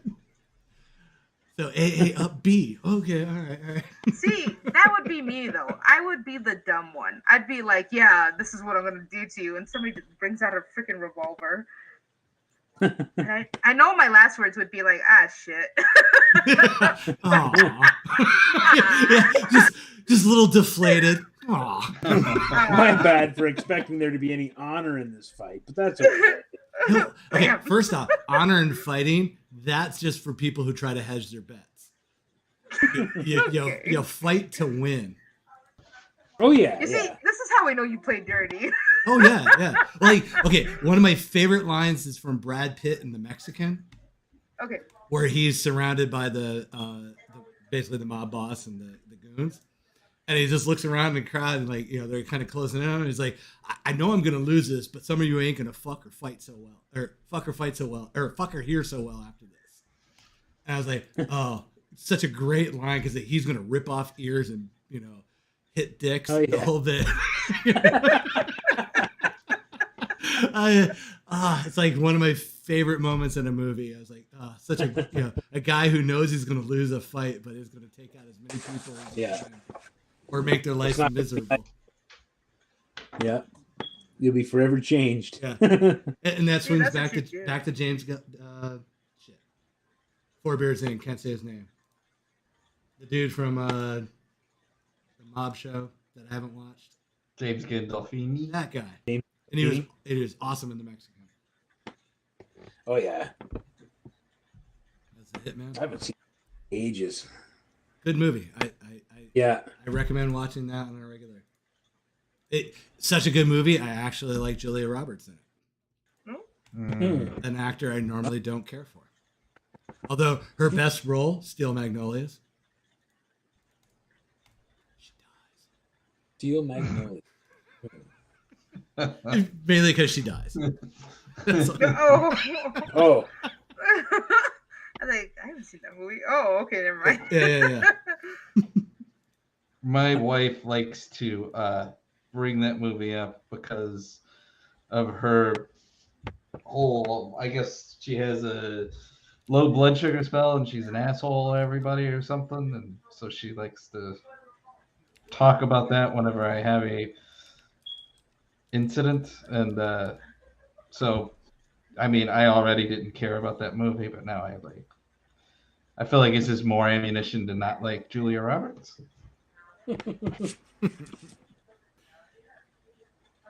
And after Ocean's 12, she's just so much easier not to like. Oh, and real quick, Thomas is making a Velocipaster figure. So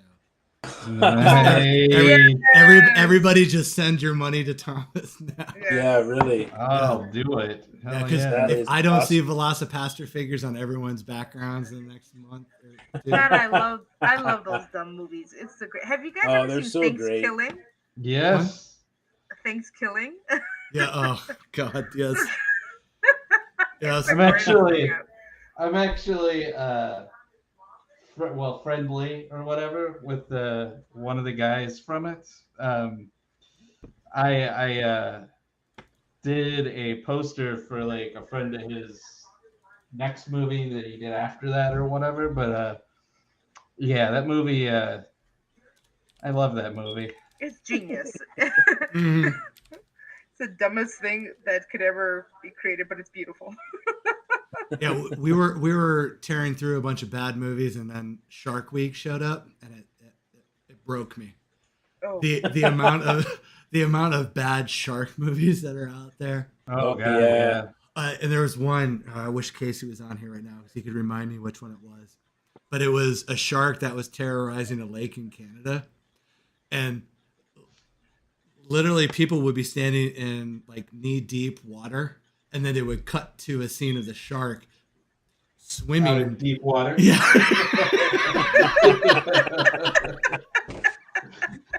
Oh my God. I mean, the amount of text that were going back and forth between me and Casey watching this movie was killing me more than the movie was. It was just, oh man. There, I not too long ago, I watched one. I can't remember what it was called. It might have been called like Shark Exorcism, but it's totally about a demon possessed shark. Okay. Well, why wouldn't it be? Yeah. And it's awful, but it's that kind of awful that I'm like, okay, I'm gonna watch it. Oh yeah. And when it comes to like bad shark movies, like I just can't help it. I'm like, fuck it, I'll do it. Oh yeah. Just keep them coming. Yep. I like the C-rated movies, the one where it's like the megalodon versus the giant gator, or like the kraken, and you're like, this is some bad CGI, but I love it. Oh yeah. I can't fuck around with Asylum. I won't watch anything from Asylum, and it's just me being a snob because they just. Well, I mean, even their bad stuff's bad. Well, it's just because they just piggyback on whatever is popular. Yeah. Transmorphers and shit like that. Oh God, I did watch that one. That was the last one I ever watched from them. It was like Christ on sale. That one and some werewolf one I did was so piss poor. They started following me on Twitter at some point, and I was like, well, all right, I guess. Hey, yeah, hey.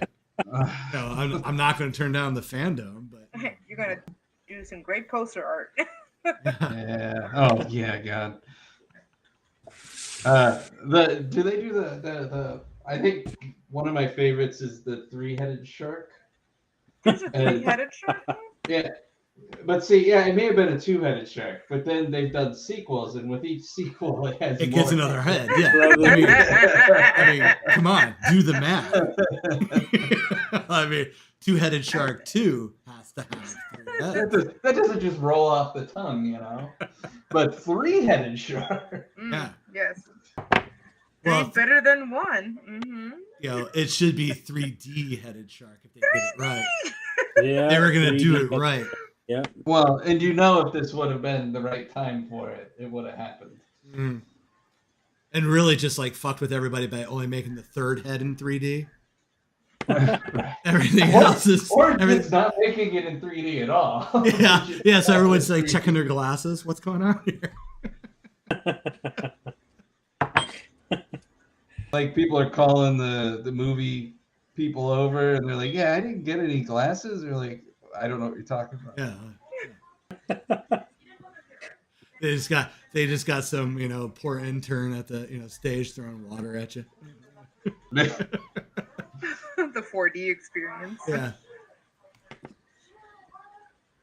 Oh shit! I didn't realize it's after 10 already. Oh, so it is. I'm in no rush to go anywhere. Well, I actually You got to bounce. promised. Yeah, I promised I'd wrap Yeah, it no, up that's cool. before I could. Then we will end it. So, everybody, just to kind of recap, then what we'll do is, when do you guys think you'll have these done? I don't want to rush it or anything.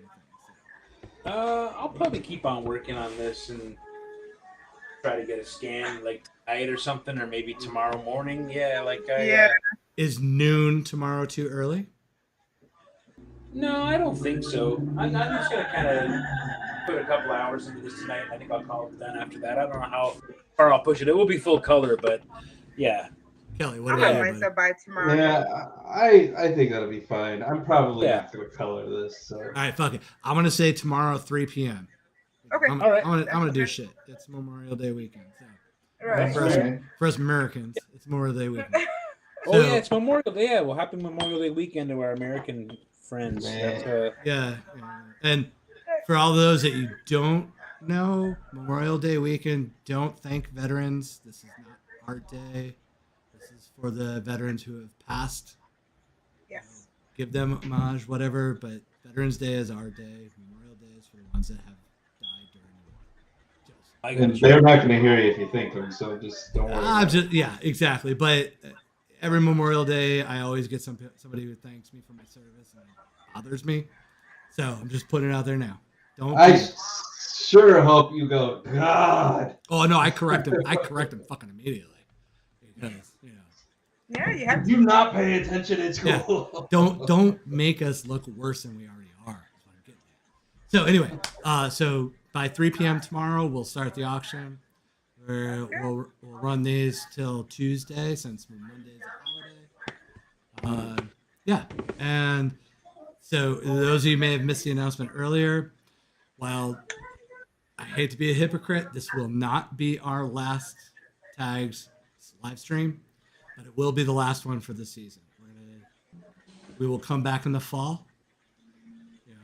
As soon as all the leaves are gone and the first snow hits Canada, we'll come back.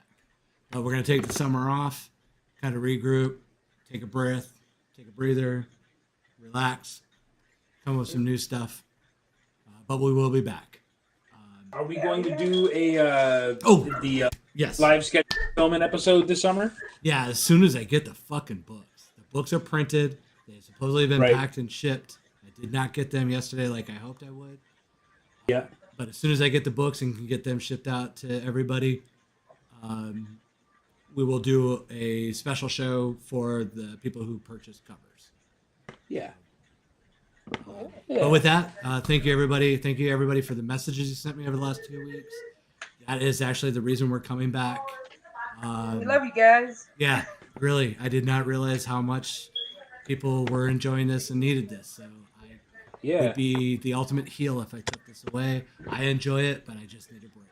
So it's really what it comes down to. It's nothing to do with the artists, nothing to do with anybody else. I just need a break.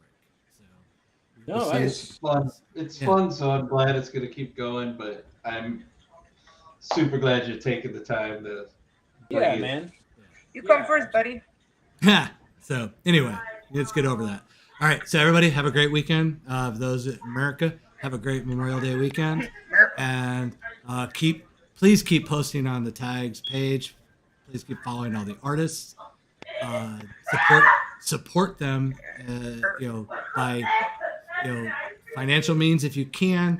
If not, sharing their posts on all the other social medias to get everybody else to follow them. My optical units are getting a little watery, so we're gonna end this. Everybody have a good night. Bye. Thanks, Stefan. Bye, everybody.